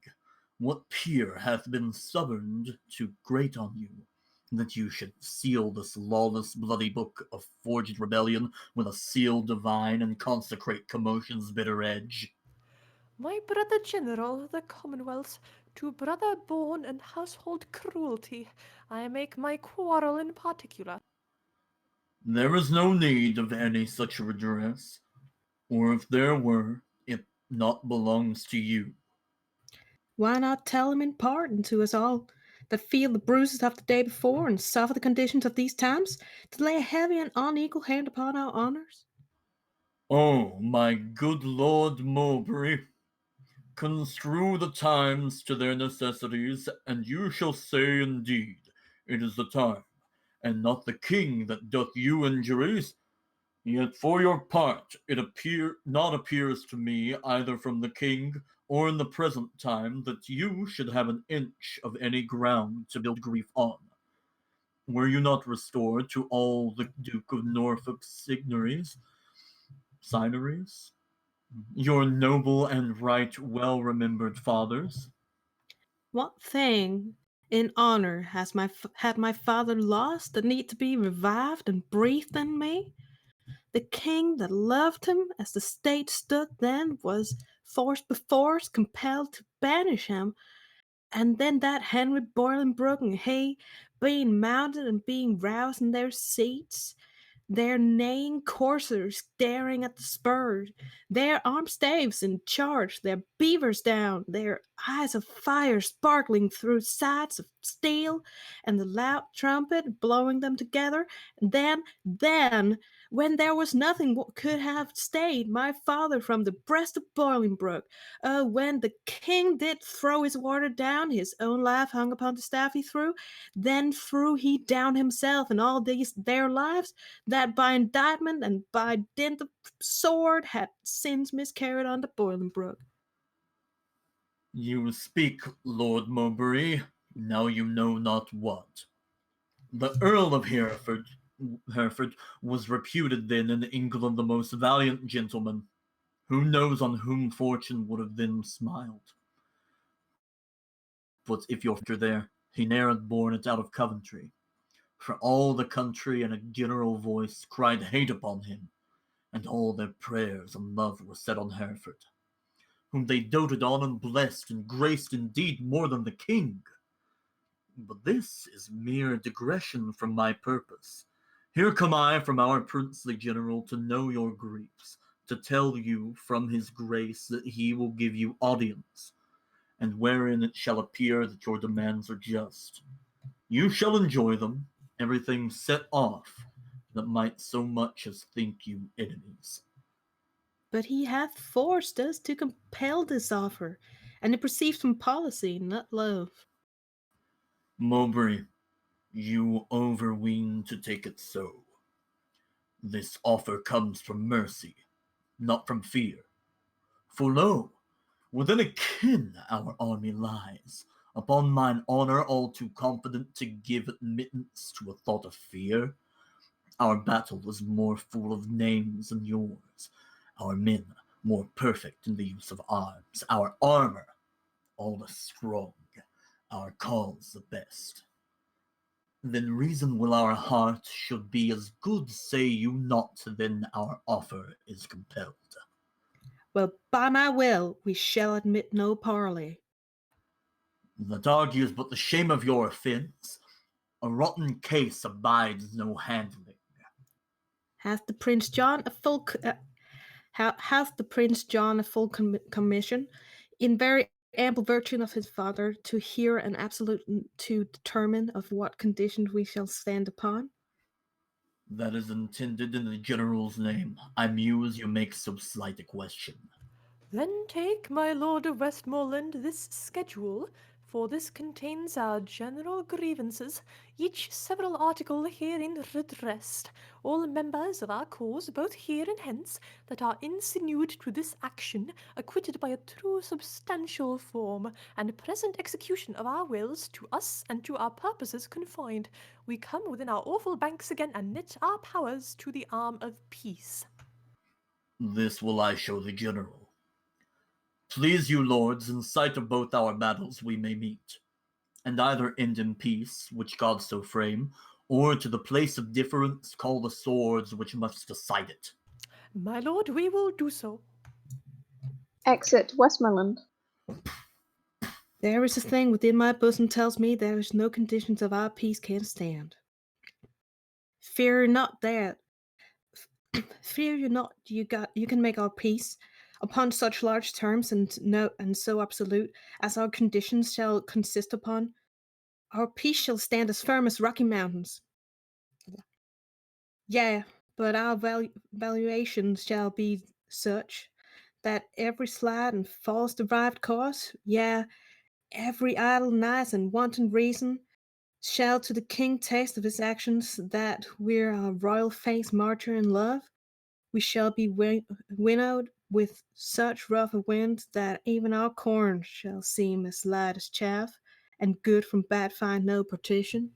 No, my lord. Note this, the king is weary of dainty and such picking grievances, for he hath found to end one doubt by death revives two greater in the airs of life, and therefore will he wipe his tables clean, and keep no telltale to his memory that may repeat, and history is lost to new remembrance. For full well he knows he cannot so precisely weed this land as his misdoubts present occasion. His foes are so enrooted with his friends that plucking to unfix an enemy, he doth unfasten so and shake a friend, so that this land, like an offensive wife that hath enraged him on to offer strokes, as he is striking, holds his infant up and hangs resolved correction in the arm that was upbraid to execution. Besides, the king hath wasted all his rods on late offenders that he now doth lack the very instruments of chastisement, so that his power, like to a fangless lion, may offer but not hold. 'Tis very true, and therefore be assured, my good Lord Marshal, if we do now make our atonement well, our peace will, like a broken limb united, grow stronger for the breaking. Be it so. Here is returned my lord of Westmoreland. Re-enter Westmoreland. My page lost. Okay. The prince is here at hand. Pleaseth your lordship to meet his grace just distance between our armies. Your Grace of York, in God's name then, set forward. Before, and greet his grace, my lord, we come. And they all exit. Act 4, Scene 2, in another part of the forest. From one side enters Mowbray, attended. After him enters the Archbishop of York, Hastings, and others. From the other side, Prince John of Lancaster and Westmoreland, officers and others enter with them. You are well encountered here, my cousin Mowbray. Good day to you, gentle Lord Archbishop, and so to you, Lord Hastings, and to all. My Lord of York, it better showed with you when your flock, assembled by the bell, encircled you to hear with reverence your exposition on the holy text, than now to see you here an iron man, cheering a rout of rebels with your drum, turning the word to a sword and life to death. That man that sits within a monarch's heart and ripens the sunshine of his favour, would he abuse the countenance of the king? Alack, what mischiefs might he set abroach in shadow of such greatness? With you, Lord Bishop, it is even so. Who hath not heard it? Who hath not heard it spoken? How deep you were within the books of God. To us, the speaker in his parliament. To us, the imagined voice of God himself, the very opener and intelligencer between the grace, the sanctities of heaven, and our dull workings. Oh, who shall believe but you misuse the reverence of your place? employ the countenance of grace and heaven, as a false favourite doth his prince's name, in deeds dishonourable. You have taken up, under the counterfeited zeal of God, the subjects of his substitute, my father, and both against the peace of heaven and him, and here upswarmed them. Good my lord of Lancaster, I am not here against your father's peace, but, as I told my lord of Westmoreland, the time misordered doth in common sense crowd us and crush us up to this monstrous form to hold our safety up. I sent your grace the parcels and particulars of our grief, the which hath been with scorn shoved from the court, whereon this Hydra son of war is born, whose dangerous eyes may well be charmed asleep with grant of our most just and right desires, and through obedience of this madness cursed, stoop tamely to the foot of majesty. If not, we're ready to try our fortunes to the last man. And though we are here fall down, we have supplies to second our attempt. If they miscarry, there shall second them, and so success of mischief shall be born, and air from air shall hold their quarrel up, whilst England shall have generation.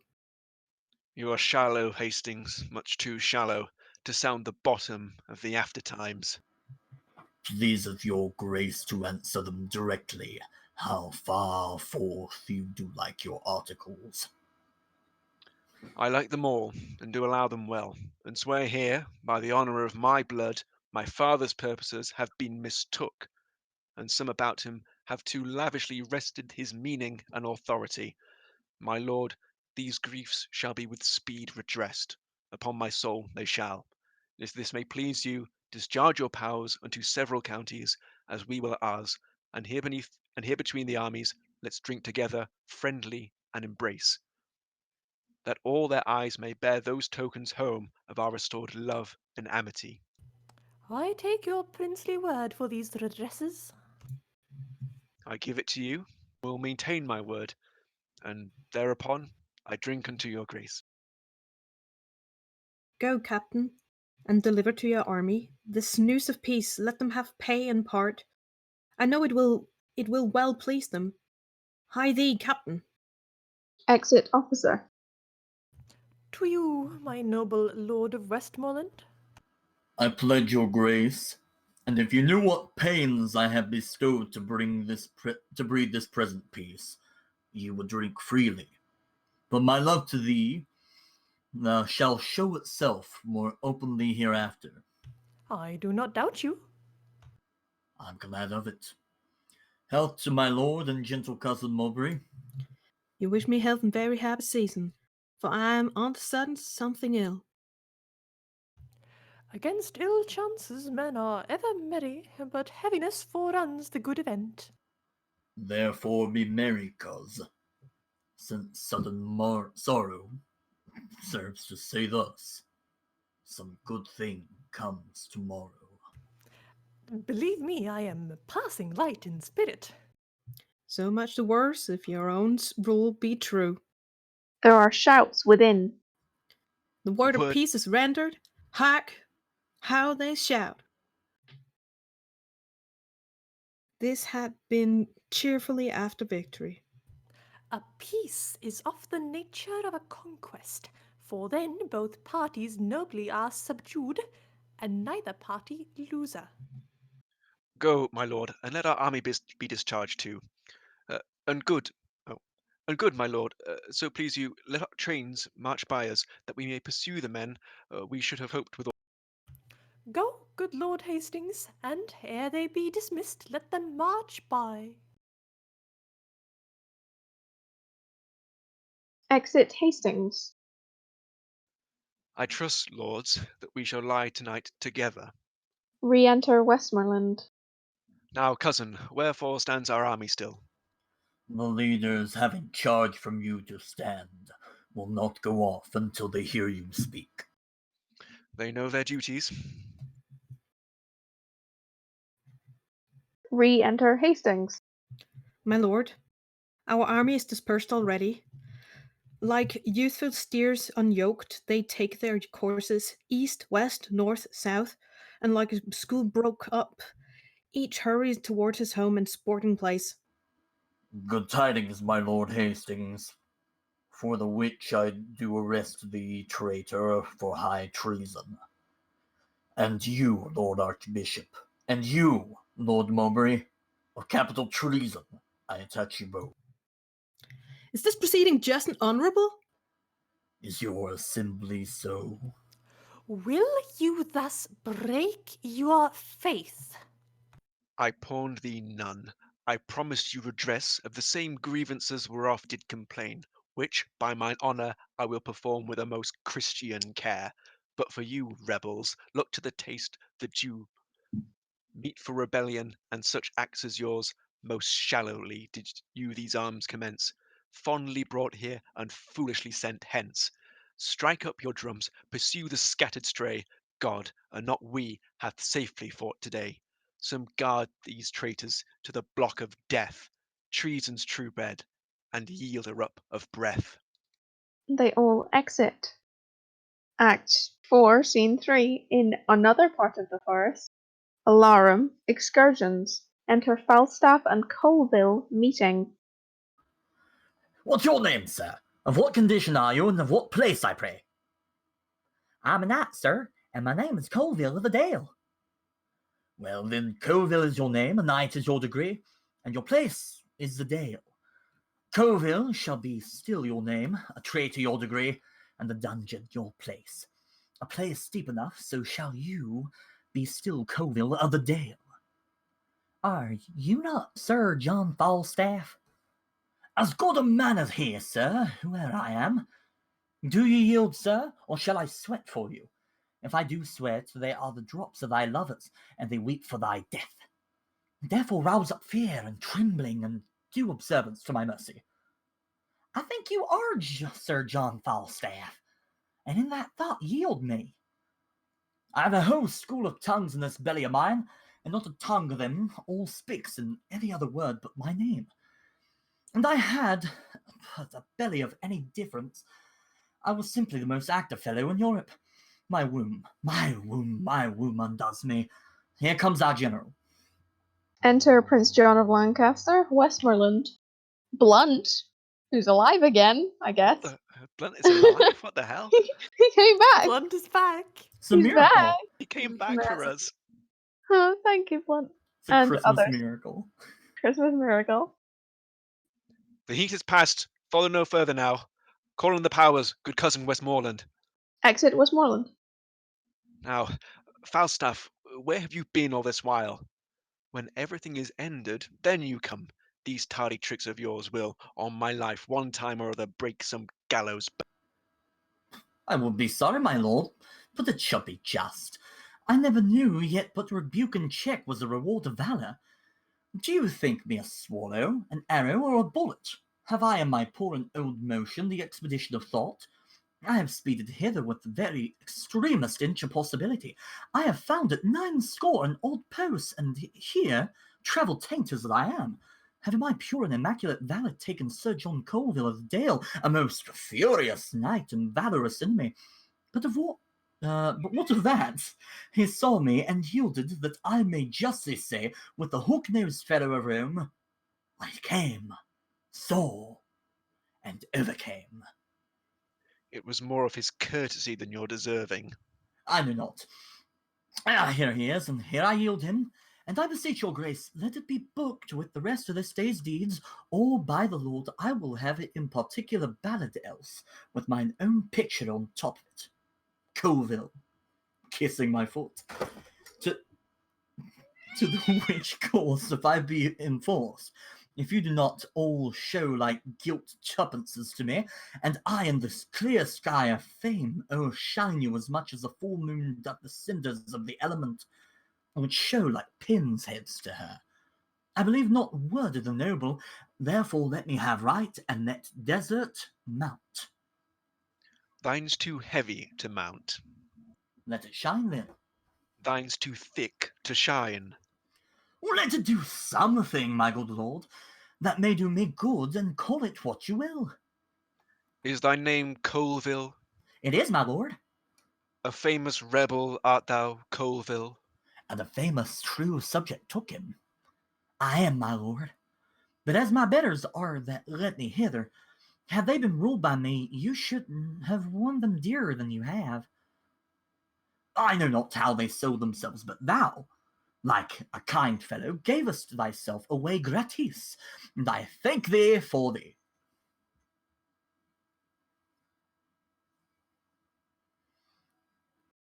Re-enter Westmoreland. Sorry, I lost where we were. Now, have you left pursuit? Retreat is made and execution stayed. Send Colville with his confederates to York to present execution. Blunt, lead him hence, and see you guard him sure. Exit Blunt and others with Colville. And now dispatch we to the court, my lords. I hear the king my father is sore sick. Our news shall go before us to his majesty, which, cousin, you shall bear to comfort him, and we with sober speed will follow you. My lord, I beseech you, give me leave to go through Gloucestershire, and when you come to court, stand, my good lord, pray in your good report. Fare you will, Falstaff. I, in my condition, shall better speak of you than you deserve. Exit all but Falstaff. And would you have but the wit? 'Twere better than your dukedom. Good faith, this same young sober-blooded boy doth not love me, nor a man cannot make him laugh. But that's no marvel, he drinks no wine. There's never none of these demure boys come to any proof.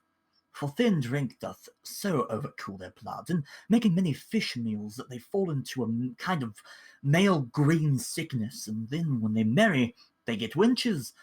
They are generally fools and cowards, which some of us should be too, but for information. A good sheriff's sack hath twofold operation in it. It ascends me into the brain, dries me there all the foolish and dull and curdy vapours which environ it, makes it apprehensive, quick, forgetative, and full of nimble, fiery, and delectable shapes, which, delivered over to the voice, the tongue, which is a birth, becomes excellent wit. The second property of your excellent sherries is the warming of the blood, which before cold and settled left the liver white and pale, which is a badge of pusillanimity and cowardice. But the sheriff's warms and makes it course from the inwards to parts extreme.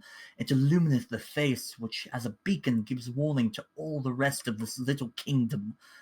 Man to arm. And then the vital commoners and inland petty spirits muster me all to their captain. The heart, who great and puffed up with his retinue, doth any deed of courage, and this valour comes of sheriffs, so that skill in the weapon is nothing without sack. For it sets learning a mere hoard of gold kept by a devil, till sack commences it and sets it in act and use. Hereof comes that Prince Harry is valiant, for the cold blood he did naturally inherit of his father, he hath, like lean, sterile, and bare land, manured, husbanded, and tilled with excellent endeavour of drinking good and good store of fertile sherries, that he has become very hot and valiant. If I had 1,000 sons, the first humane principle I would teach them should be to forswear thin potations, and to addict themselves to sack.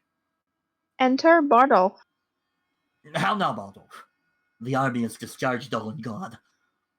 Let them go. I'll through Gloucestershire, and there will I visit Master Robert Shallow, Esquire. I have him already tempering between my finger and my thumb, and shortly I will seal with him. Come away. They both exit. Act 4, Scene 4, Westminster, the Jerusalem Chamber. Don't know what that is. Enter King Henry IV. There are multiple princes? Yep. Okay. I thought there were only two, but okay. The princes Thomas of Clarence and Humphrey of Gloucester, Warwick, and others. Now, lords, if God does give successful end to this debate that bleedeth at our doors, we will our youth lead to higher fields, and draw no swords but what are sanctified. Our navy is addressed, our power collected, our substitutes in absence well invested, and everything lies level to our wish. only we want a little personal strength, and pause us till these rebels now afoot come underneath the yoke of government. Both which we doubt not, but your majesty shall soon enjoy. Humphrey, my son of Gloucester, where is the prince, your brother? I think he's gone to hunt, my lord, at Windsor. And how accompanied? I do not know, my lord. Not his brother, Thomas of Clarence, with him. No, my good lord, he is in presence here. What would my lord and father? Nothing but well to thee, Thomas of Clarence. How chance thou art not with the prince thy brother? He loves thee, and thou dost neglect him, Thomas. Thou hast a better place in his affection than all thy brothers. Cherish it, my boy. And noble offices thou mayst effect of mediation after I'm dead between his greatness and thy other brethren. Therefore omit him not. Blunt not his love, nor lose the good advantage of his grace by seeming cold or careless of his will. For he is gracious, if he be observed. He hath a tear for pity, and a hand open as day for melting charity. Yet, notwithstanding, being incensed, he's flint, as humorous as winter, and as sudden as flaws congealed in the spring of day. His temper, therefore, must be well observed. Chide him for his faults, and do it reverently. When thou perceive his blood inclined to mirth, but being moody, give him line and scope, till that his passions like a whale on ground confound themselves with working. Learn this, thou shalt prove a shelter to thy friend, a hoop of gold to bind thy brothers in, that united vessel of their blood, mingled with venom of suggestion, as force perforce the age will pour it in, shall never leak, though it do work as strong as a contium or rash gunpowder. I shall observe him with all care and love. Why art thou not at Windsor with him, Thomas? He is not there today. He dines in London. How accompanied? Canst thou tell that? With Poins and other his continual followers. Whose subject is the fattest soil to weeds, and he, the noble image of my use, is overspread with them. Therefore my grief stretches itself beyond the hour of death.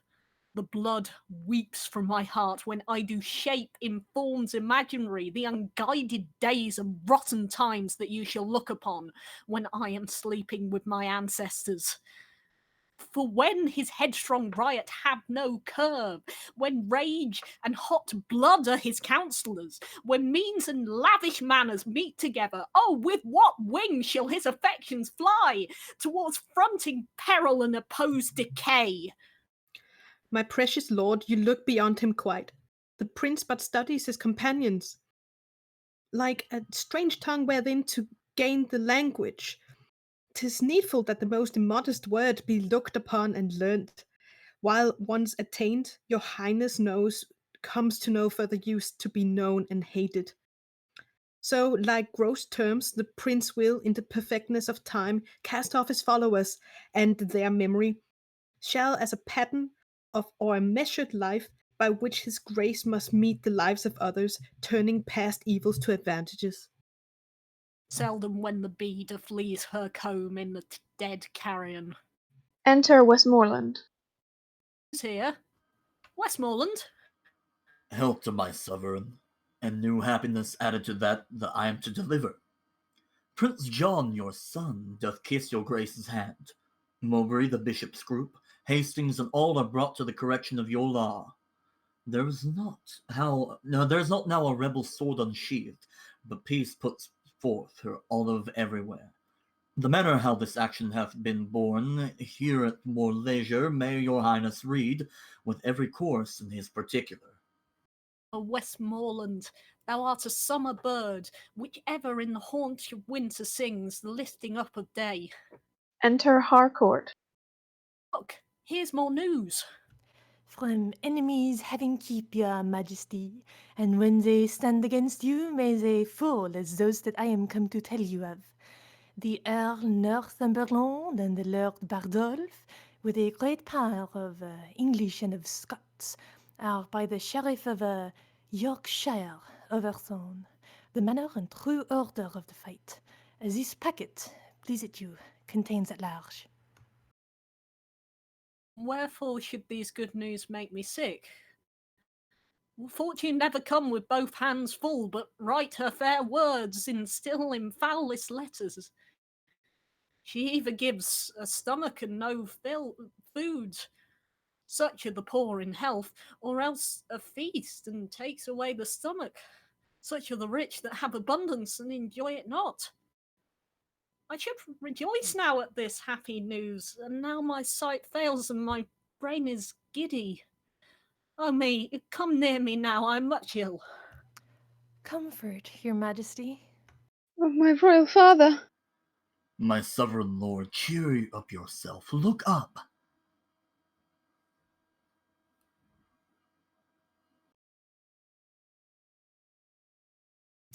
Be patient, princess.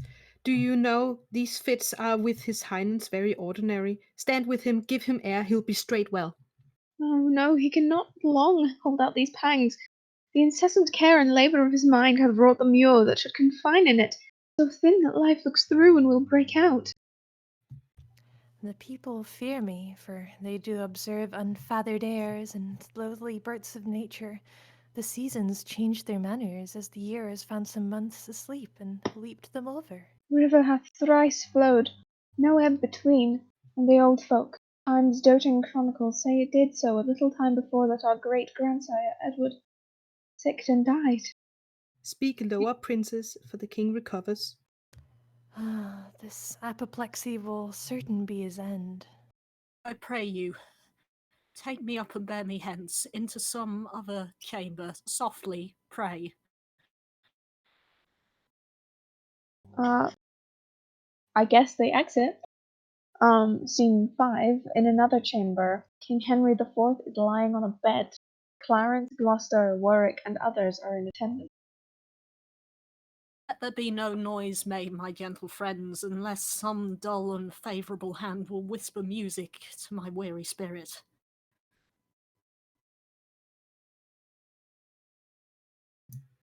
Call for the music in the other room. Set me the crown upon my pillow here.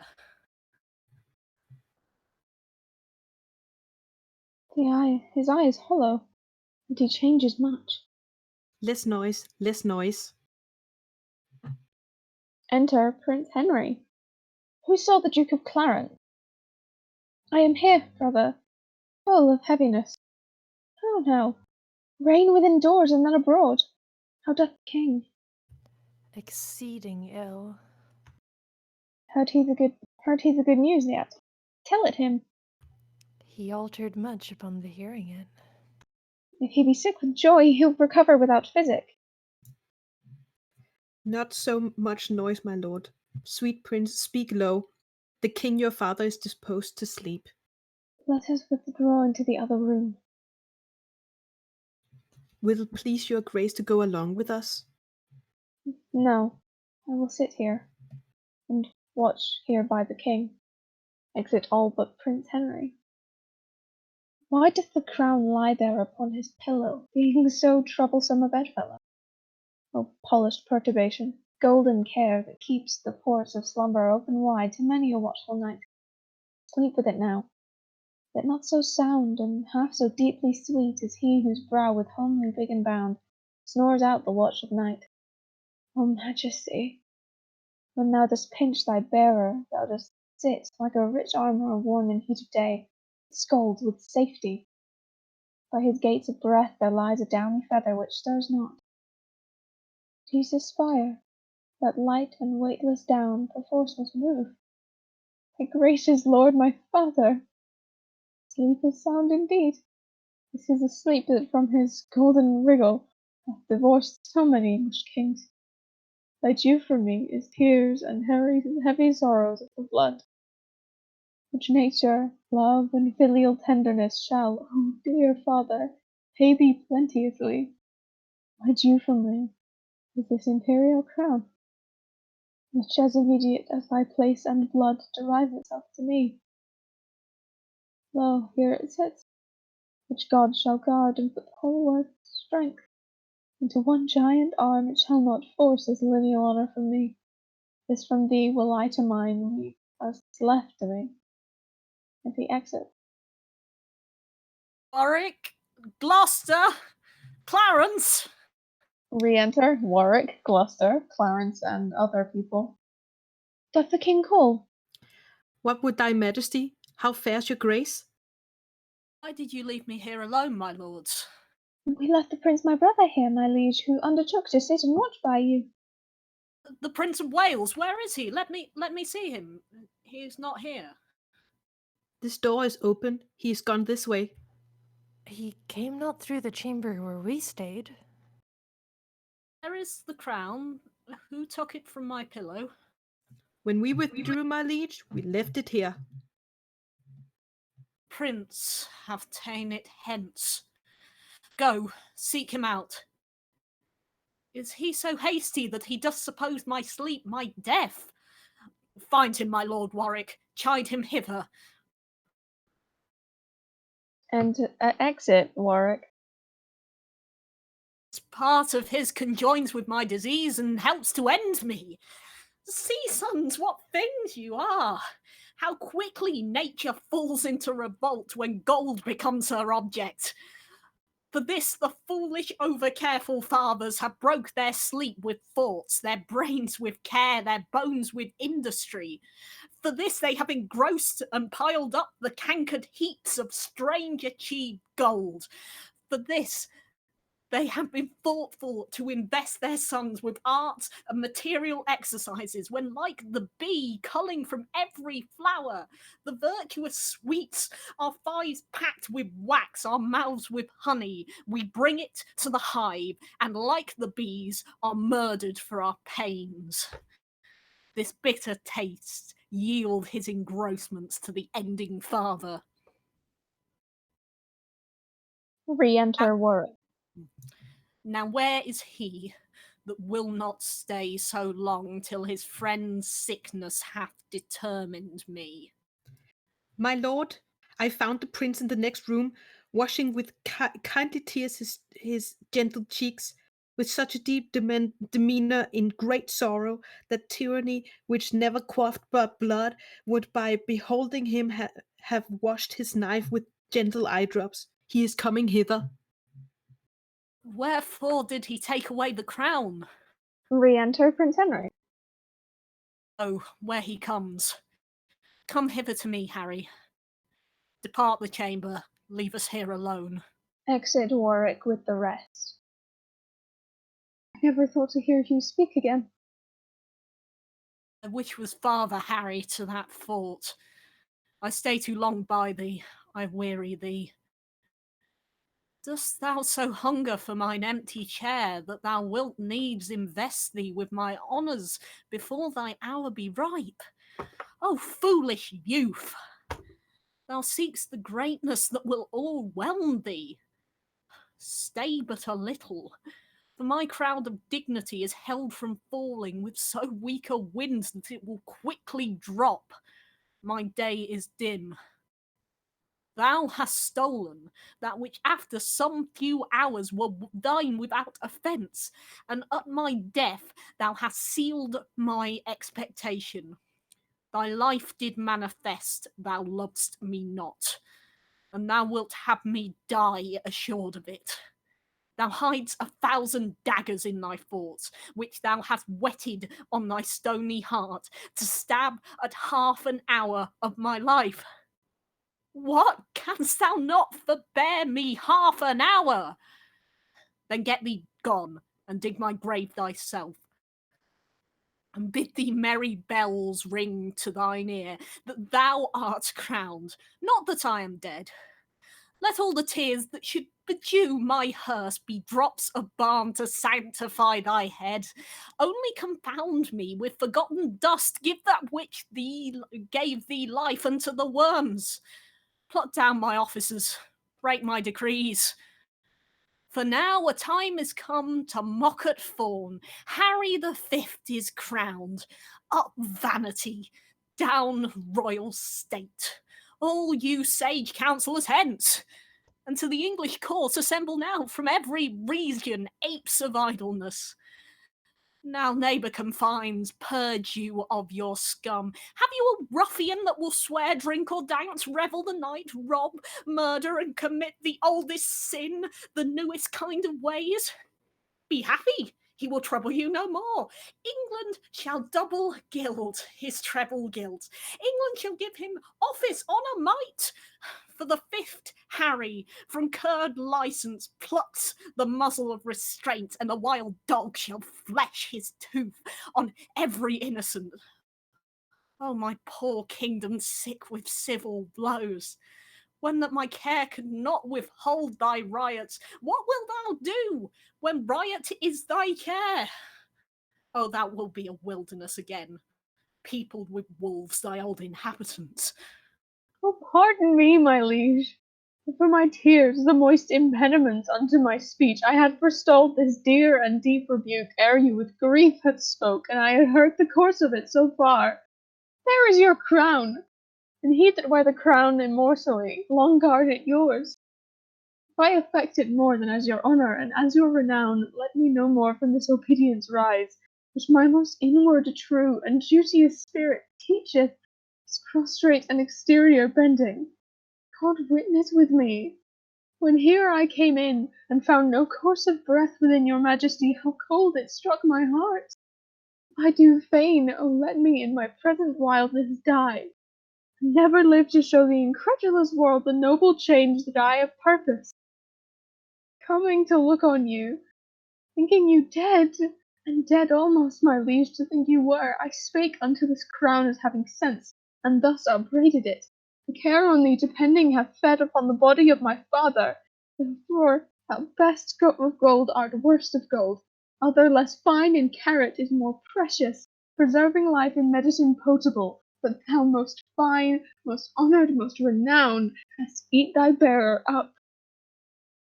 Thus, my most royal liege, accusing it, I put it on my head, to try with it as an enemy that had, before my face, murdered my father. Quarrel of a true inheritor.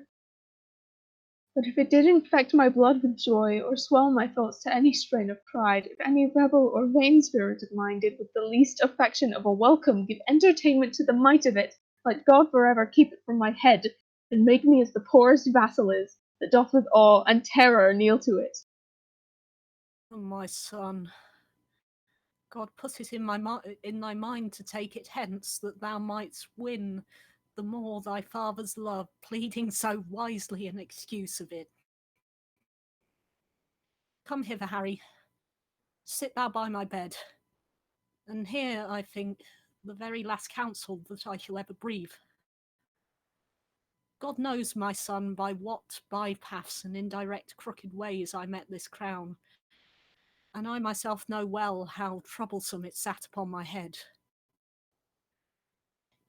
It shall descend with bitter quiet, better opinion, better confirmation, for all the soil of the achievement goes with me into the earth.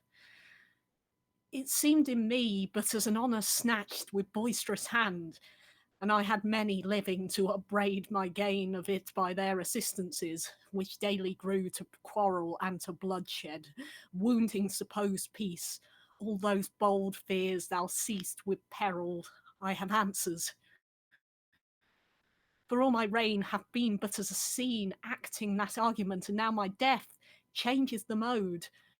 For what was in me purchased falls upon thee in a more fairer sort.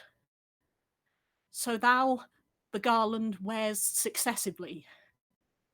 Yet though thou standst more sure than I could do, thou art not firm enough, since griefs are green. And all my friends, which thou must make thy friends, have but their stings and teeth newly taken out.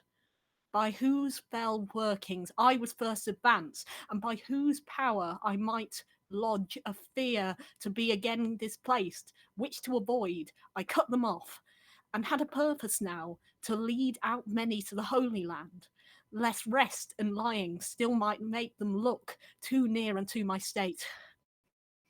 Therefore, my Harry, be it thy course to busy giddy minds, with foreign quarrels that action hence borne out may waste the memory of former days. More would I, but my lungs are wasted so that the strength of speech is utterly denied me. Came by the crown. O God, forgive. And grant it may with thee in true peace live. Gracious liege, you won it, wore it, kept it, gave it to me, then plain and right must my possession be, which I with more than with a common pain against all the world will rightfully maintain. And enter Lord Lawn of Lancaster, Lord John of Lancaster. Look, here comes my John of Lancaster. Health, peace, and happiness to my royal father. Thou bringst me happiness and peace, son John. But health alack, with youthful wings is flown. From this bare withered trunk upon thy sight, my worldly business makes a period. Where is my Lord Warwick? My Lord of Warwick. Enter Warwick with others. If any name particular belong unto the lodging where I first did swoon. 'Tis called Jerusalem, my noble lord. Lord be to God. Even there my life must end. It hath been prophesied to me many years I should not die but in Jerusalem, which I vainly suppose the Holy Land. But bear me to that chamber, there I'll lie. In that Jerusalem shall Harry die. And they all exit. I don't know if he's dead yet, but F in chat just preemptively. Act 5, Scene 1. Gloucestershire. Shallow's house. Enter Shallow, Falstaff, Bardolph, and Page. By cock and pie, sir, you shall not away tonight. What, Davy, I say! You must excuse me, Master Robert Shallow. I will not excuse you.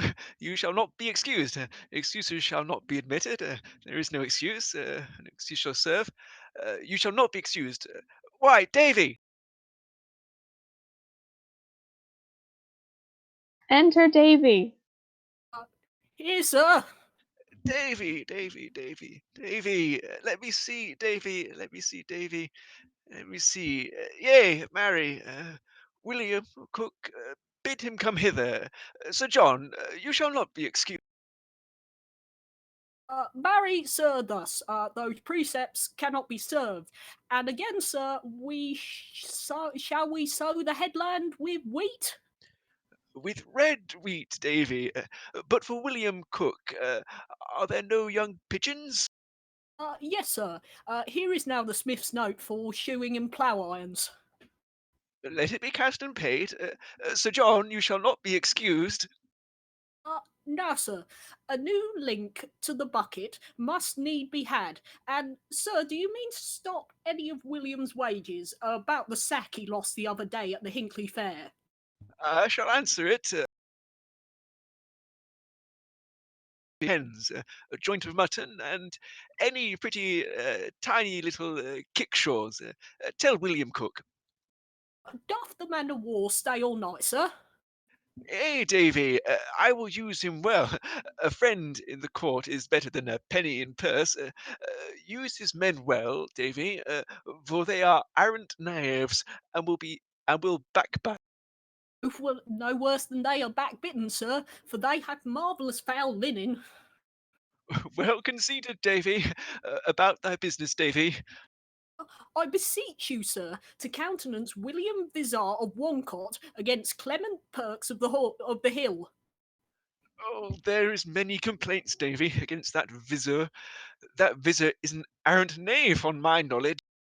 Grant your worship that he is a knave, sir, but yet God forbid, sir. But a knave should have some countenance at his friend's request. An honest man, sir, is able to speak for himself, when a knave is not. I've served your worship truly, sir, this 8 years, and if I cannot once or twice in a quarter bear out a knave against an honest man, I have but a very little credit with your worship.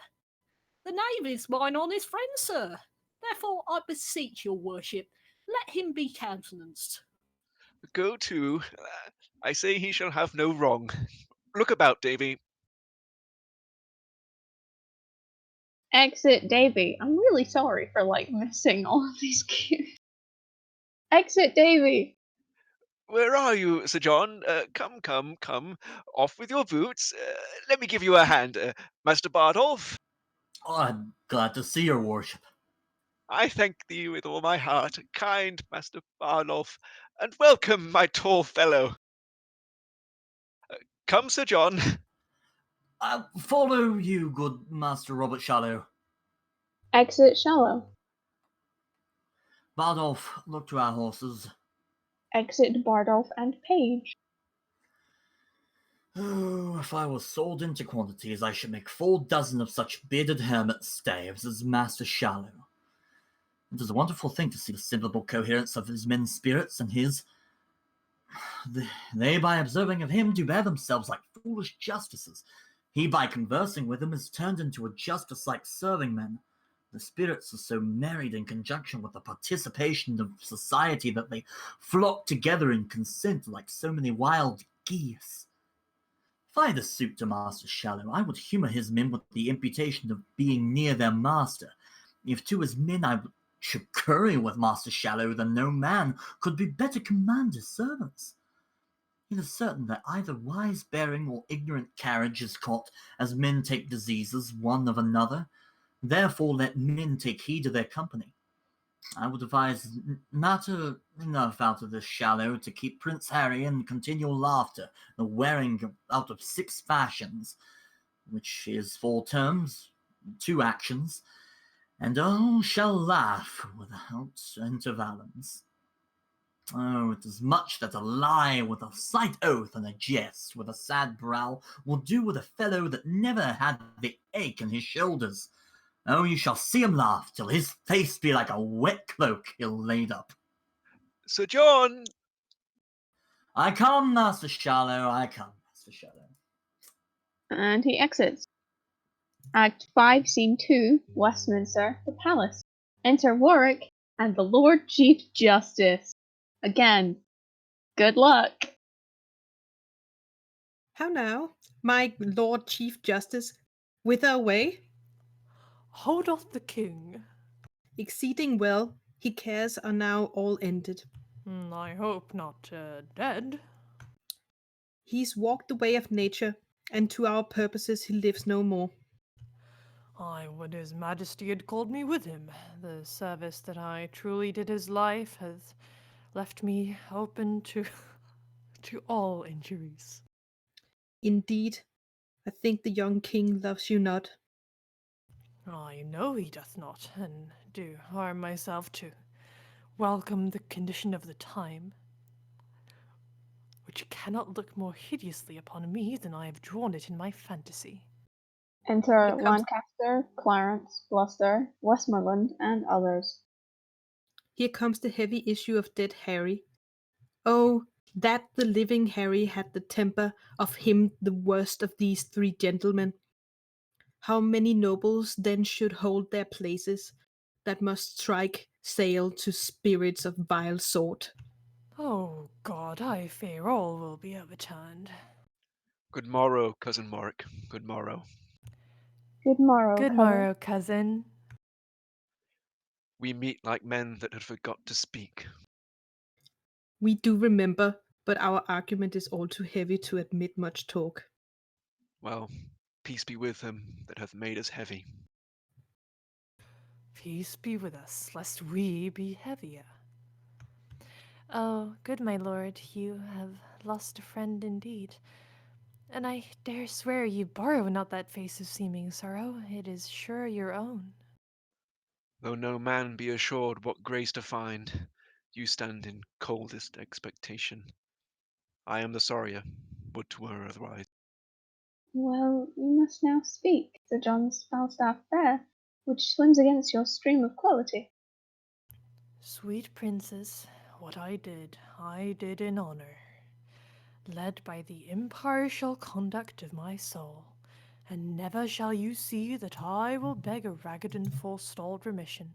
If truth and upright innocency fail me, I'll to the king my master that is dead, and tell him who hath sent me after him.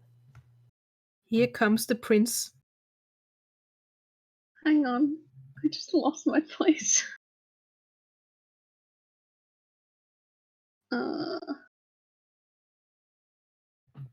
Where the fuck are we? Control You can F, search for here comes enter. the prince. Okay, Oh, I yeah, found here it. comes the princess. Enter King Nice. Henry V. Look at me, I'm king now. Attended. Good morrow, and God save your majesty. This new and gorgeous garment, Majesty, sits not so easy on me as you think. Brothers, you mix your sadness with fear. This is the English, not the Turkish court.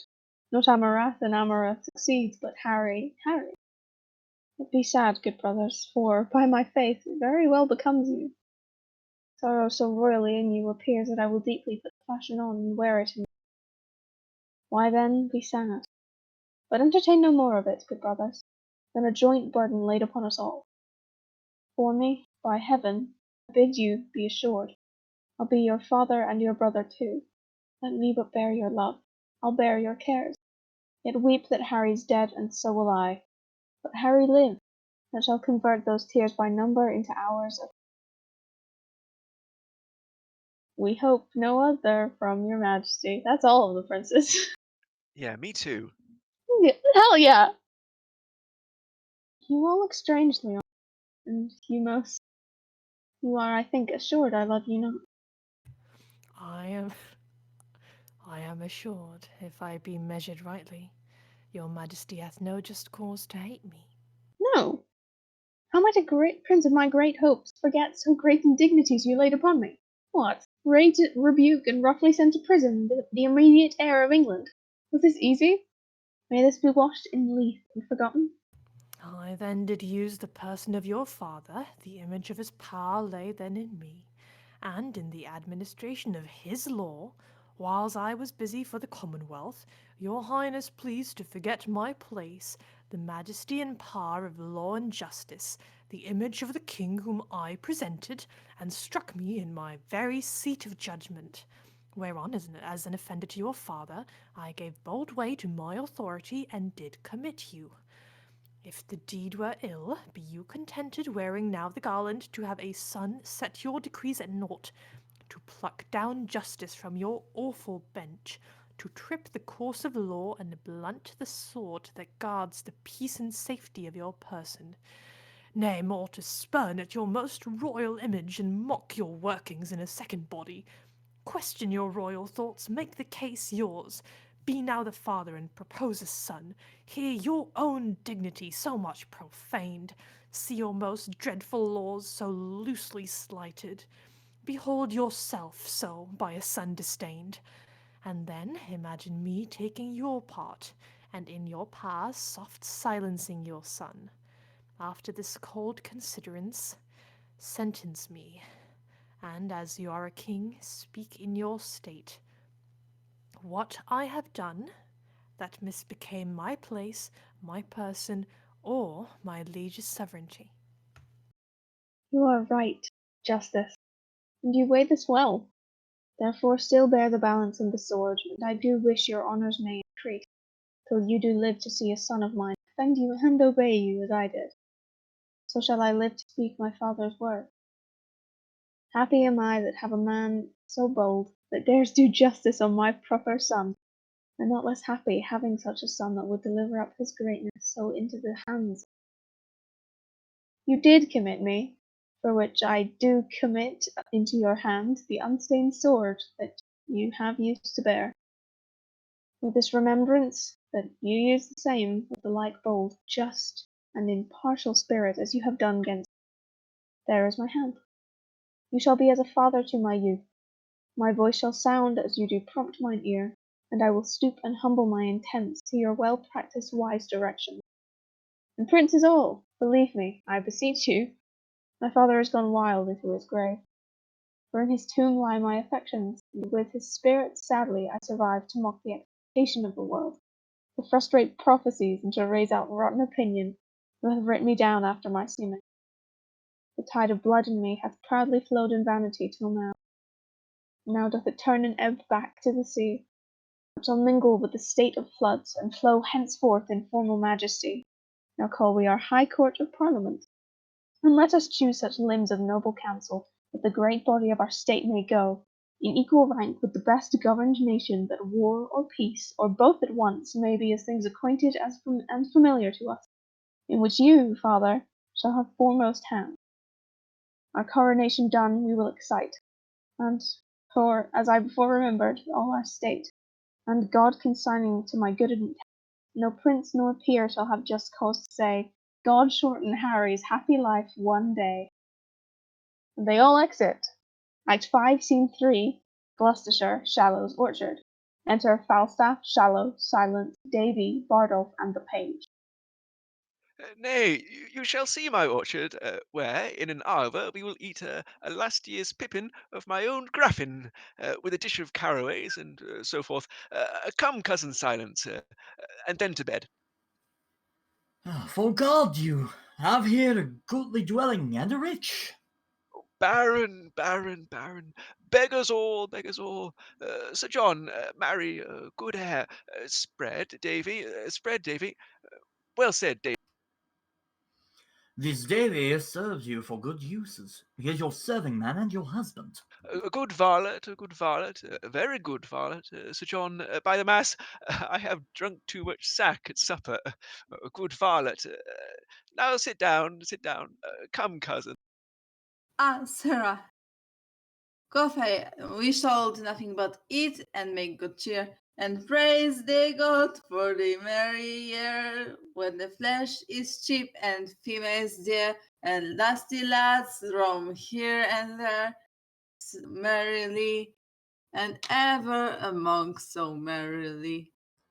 Ah, there's a merry heart. Good Master Silence, I'll give you a health for that anon. Give Master Bardolph some wine, Davy. Sweet sir, sit. I'll be with you anon. Most sweet sir, sit. Master Page, good Master Page, sit. Preface, what you want in meat, we'll have in drink, but you must bear the heart's all. Be merry, Master Bardolph, and my little soldier there, be merry. Be merry, my wife has all. For women are shrews both short and tall, 'tis merry in hall where beards wag all, and welcome merry Shrovetide, be merry, be merry. I did not think Master Silence had been a man of this mettle. Who, I have been married twice and once ere now. Re-enter Davy. There's a dish of leather coats for you. Davy, Your worship, I'll be with you straight. A cup of wine, sir? A cup of wine that's brisk and fine, and drink unto the lemon mine, and the merry heart lives longer. Well said, Master Silence. And we shall be merry, now comes in the sweet autumn night. Health and long life to you, Master Silence. Fill the cup and let it come. I'll pledge you to a mile to the bottom. honest Bardolph, welcome. If thou wantest anything, and wilt not call, beshrew thy heart. Welcome, my little tiny fief. And welcome indeed too. I'll drink to Master Bardolph and to all the cavalieros about London. I hope to see London once ere I die. And I might see you there, Davy. By the mass, we'll crack a quart together. Will you not, Master Bardolph? Yea, sir, in a pottle pot. By God's liggins, I thank thee. The knave will stick by thee, I can assure thee that. I will not doubt. He's a true bred. And I'll stick by him, sir. Why, there spoke a king. Lack nothing, be merry. Look who's at the door there. Ho! Who knocks? Exit Davy. Why, now you have done me right. Do me right and up me nice, Samingo. Is not so? 'Tis so. Is so? Why then say an old man can do somewhat?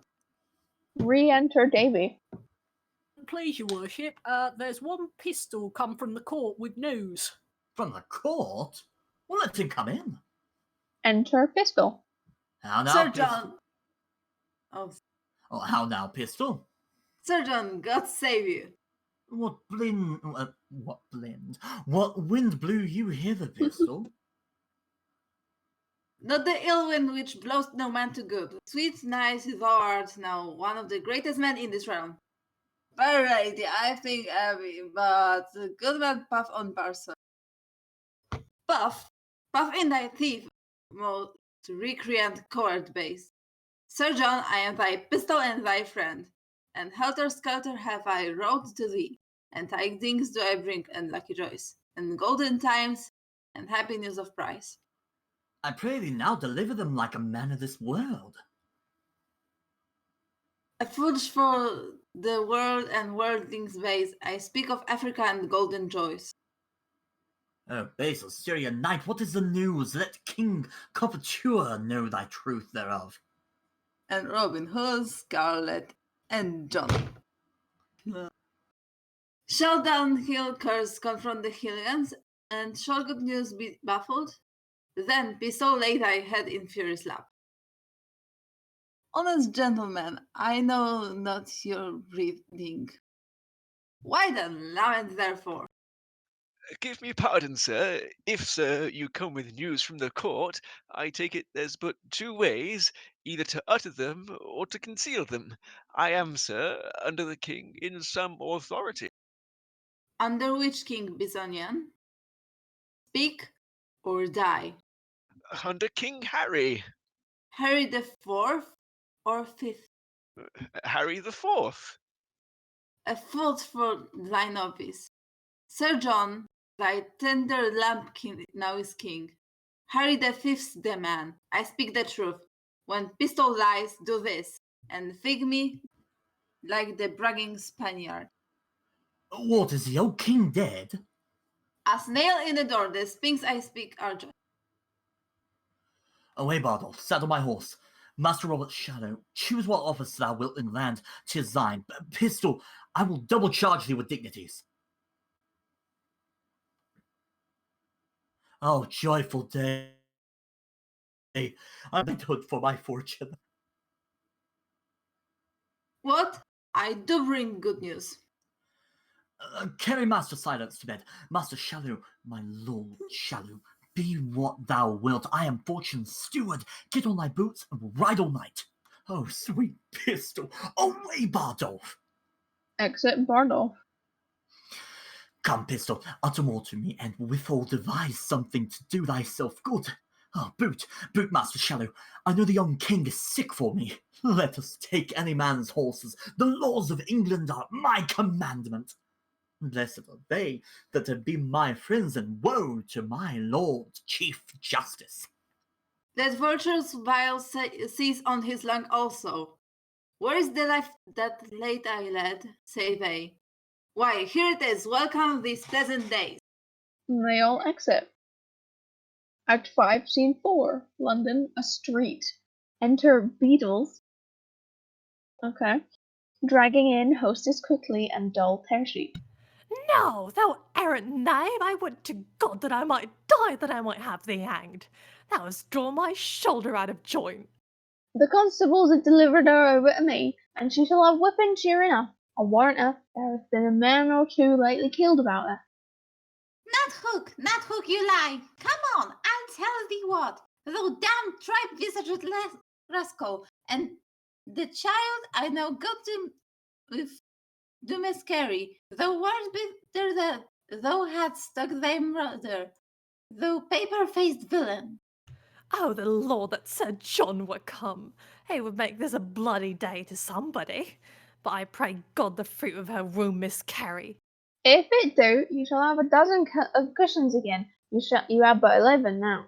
Come, I charge you both go with me. The man is dead that you and Pistol beat amongst you.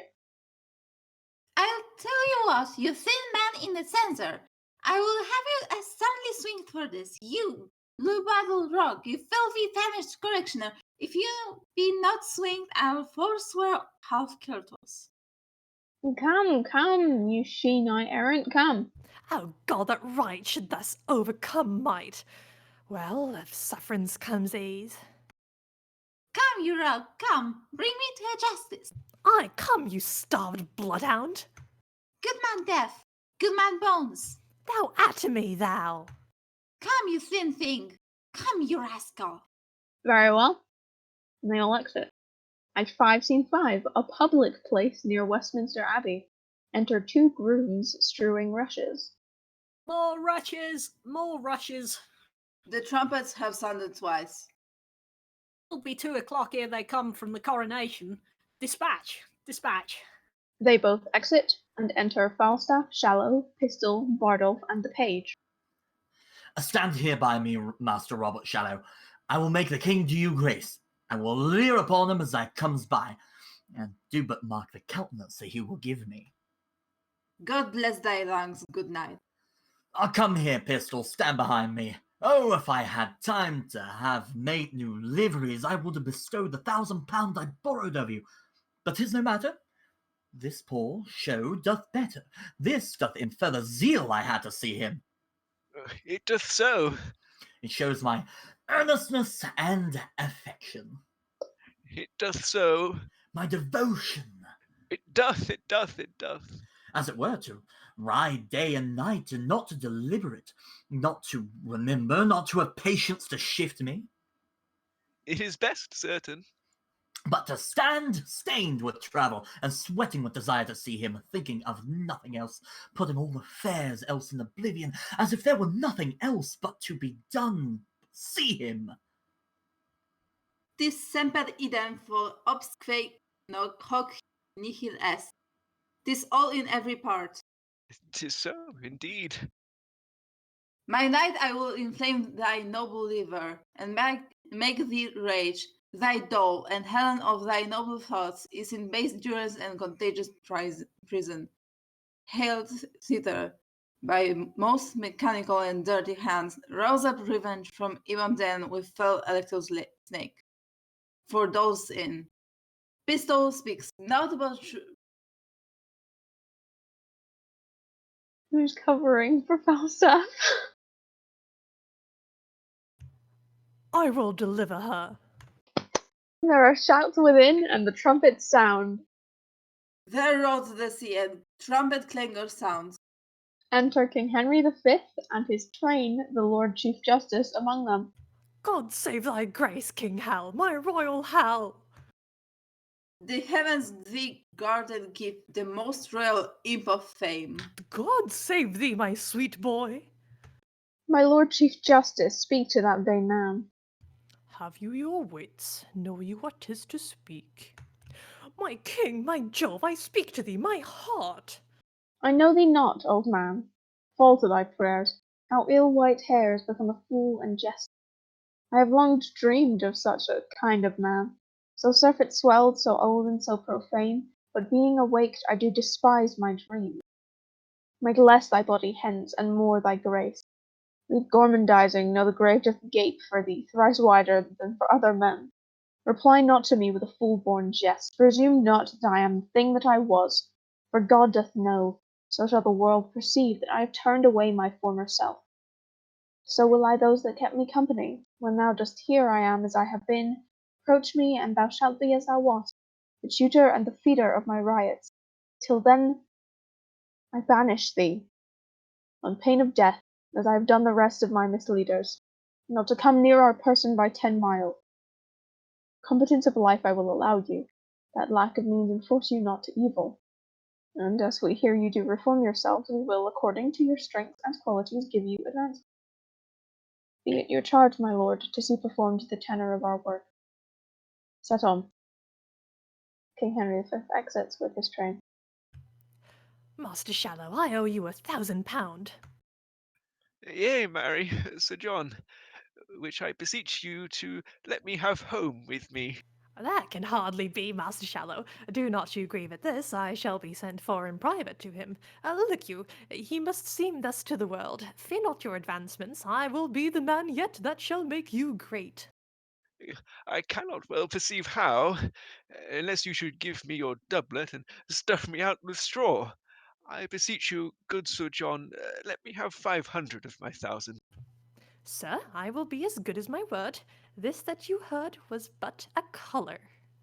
A colour that I fear you will die in, Sir John. Fear no colours. Go with me to dinner. Come, Lieutenant Pistol, come. Bardolph, I shall be sent for soon at night. Re-enter Prince John of Lancaster, the Lord Chief Justice, and officers with them. Lord Chief... No, wait. We do it again! Fell on my own sword. Go, carry Sir John Falstaff to the fleet. Take all his company along with him. My lord, I cannot now speak. I will hear you soon. Take them away. Si fortune me tormenta, spero contenta. I like this fair proceeding of the king's. He hath intent his wonted followers shall all be very well provided for. But all are banished till their conversations appear more wise and modest to the world. And so they are. The king hath called his parliament, my lord. He hath. I will lay odds that, ere this year expire, we bear our civil swords and native fire as far as France. I bid a bird to sing, whose music to my thinking pleased the king. Come, will you hence? And they all exit. And the epilogue. A dancer comes on stage. First my fear, then my courtesy, last my speech. My fear is your displeasure, my courtesy, my duty, and my speech to beg your pardons. If you look for a good speech now, you undo me, for what I have to say is of mine own making, and what I need I should say will, I doubt, prove mine own marrying. But to the purpose, and so to the venture.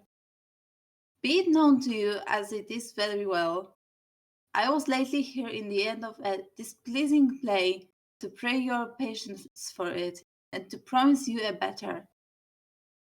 I meant indeed to pay you with this, which, if like an ill venture it come unluckily home, I break, and you, my gentle creditors, lose. Here I promised you I would be, and here I commit my body to your mercies. Pay me some, and I will pay you some, and as most of debtors do, promise you infinitely. If my tongue cannot entreat you to acquit me, will you command me to use my legs? And yet that were but light payment to dance out of your debt. But a good conscience will make any possible satisfaction, and so would I. All the gentlewomen here have forgiven me. If the gentlemen will not, then the gentlemen do not agree with the gentlewoman, which was never seen before in such an assembly. One word more, I beseech you. If you be not too much cloyed with fat meat, our humble author will continue the story with Sir John in it, and make you marry with fair Catherine of France, where, for anything I know, Falstaff shall die of a sweat, unless already a big healed with your hard opinions. For old Casto died a martyr, and this is not the man.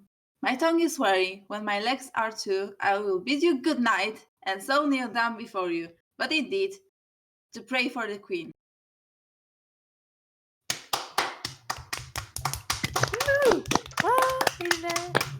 All right. All right. That Well, was that fun. was That was was a a good ride. time. That was great fun. Now, just in fair warning, we're not entirely sure if we're going to be able to end the stream because Right. Ray Yes. had to leave We don't know if it can be ended remotely.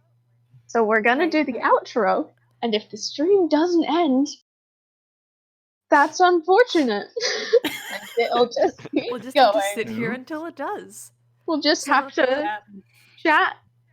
Uh-huh. So if we In go, Ray's absence, just very quickly We before could we start always with the just read outros. some sonnets. That's Could- very could true. do I was We planning absolutely to could. read some sonnets, but if we Oh wait, we have a mod in chat, I think. yeah, we have a Lem Who who's might gonna be able try to, and remotely end it, but we're not entirely sure if it's right, gonna super. work.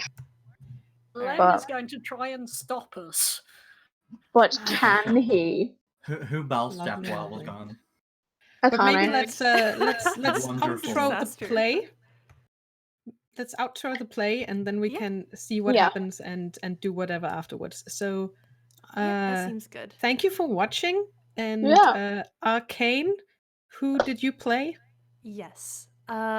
So just very quickly before I start, in Ray's absence, thank you so much, Ray, for A, hosting, and Yes. B, this incredible art.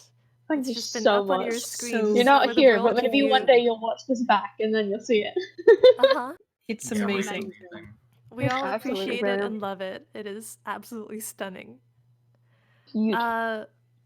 Right. So, I'm Akane. I played the Archbishop of York, Morton, Mistress or Chief Hostess, quickly, Gloucester, Harcourt, the First Drawer, and oh wait, sorry, Harcourt, not Harcourt. my How bad. cool. I filled in very quickly for Falstaff, and of course, the one, the only, the Lord Chief Justice. Of course. Lord Just Chief that Justice. boy. Okay, this was super fun, and I really look forward to part 3 of the Henriade. Henry the Ooh, it's coming. The hell yeah. Don't know it is. when, but it's coming. Yeah. Yep. All right. Maybe if we're Thank- lucky, we'll get the entire Henriade done before the end of the year. Oh, that would That would be be an good. absolute dream. Ooh. that would be Just neat. like that would be Yes. excellent. Okay, Okay, so off to you. I am Crow. Hello. I played. I'm gonna get out the spreadsheet because I don't remember who I played. I played Prince Henry, Lady Percy, Clarence, Travers, Moldy, Beadle, and the Second Drawer. And I also did a shit job of playing the narrator. That's fine. You were kept totally missing fine. here. You were completely fine. It's fine. It ended well. These plays are cursed anyway. So, yeah, it was again an absolute honor to act with all of you. God, this is just a dream cast for anything. Sarah, Akane, Logan, all of you just kept going off. It was fucking amazing. So yeah, Nicola?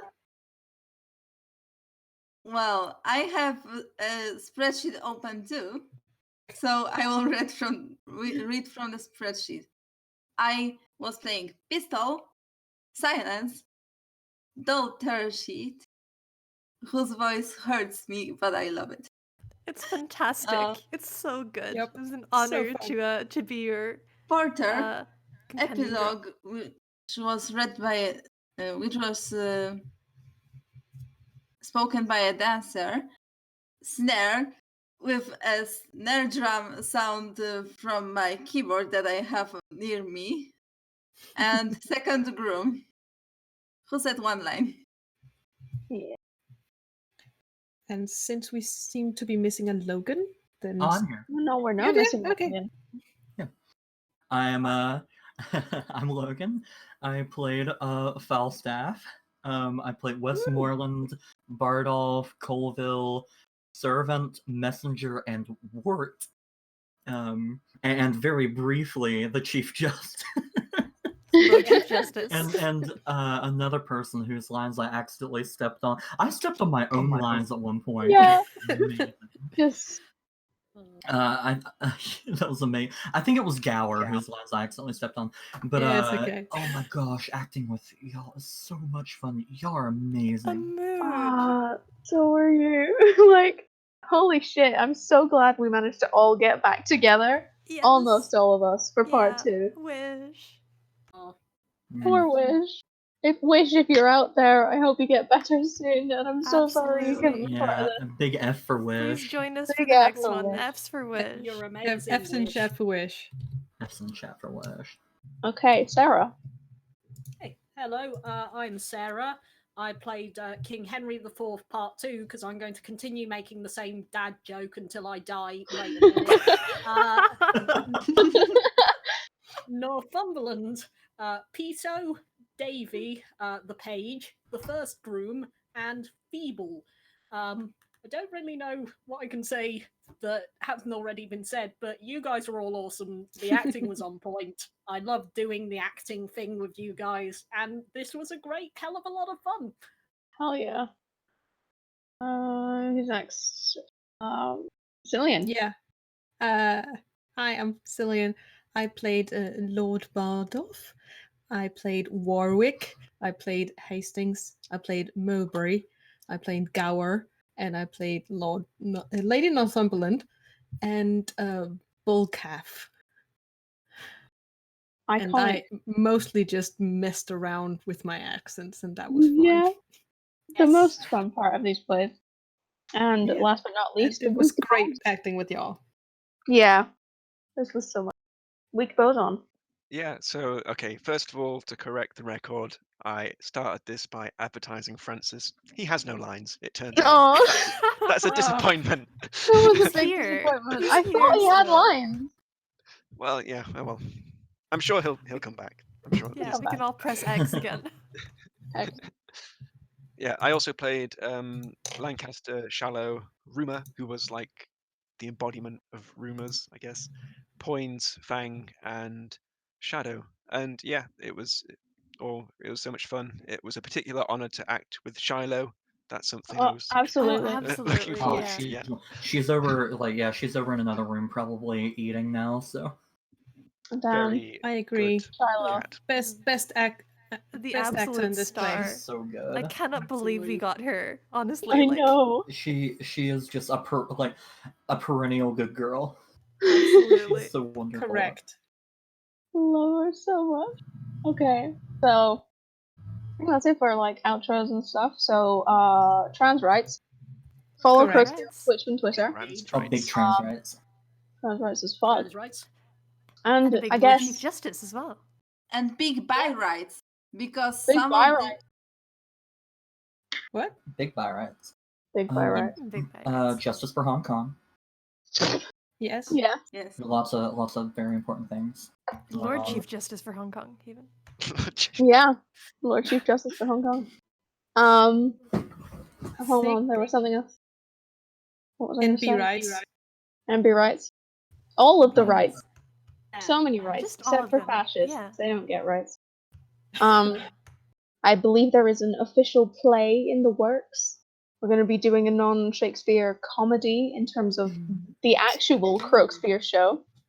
So be on the eye, have your eyes out for that, and have your eyes out for another Funtime play. Hopefully we will manage to get Henry V out before the end of the year. Yeah. So- Follow this Twitch, follow Croakspeare on Twitter, and Mhm. stay posted for more fun play activity. More fun shit. Yes. Absolutely. I believe we're going to be able to end this remotely. So, if we can end it remotely, let's end it remotely now. Hell yeah. Yes. Thank you again, Oh. everyone. This is so Yeah. much fun. Thank you guys. so much. 10 out of 10. Lord Chief Justice. to you Lord all. Chief Justice. Lord Chief Justice. Lord Chief Justice. Chief Justice. Lord Justice. Chief Lord Justice. Chief Justice. Lord Chief Justice. Lord Lord Chief Chief Justice. Justice. Lord Lord Chief Chief Justice. Justice. Lord Chief Lord Justice. Chief Justice. Lord Chief Justice. Lord Chief Justice. Oh my god, So- we can't Didn't end work. the stream! We can't end the stream. So I guess this is You our like. are- Ow. Oh, Lord Chief Justice. God, Lord Chief Justice. why would you forsake us like this, Lord Chief Justice? Lord Chief Justice, why?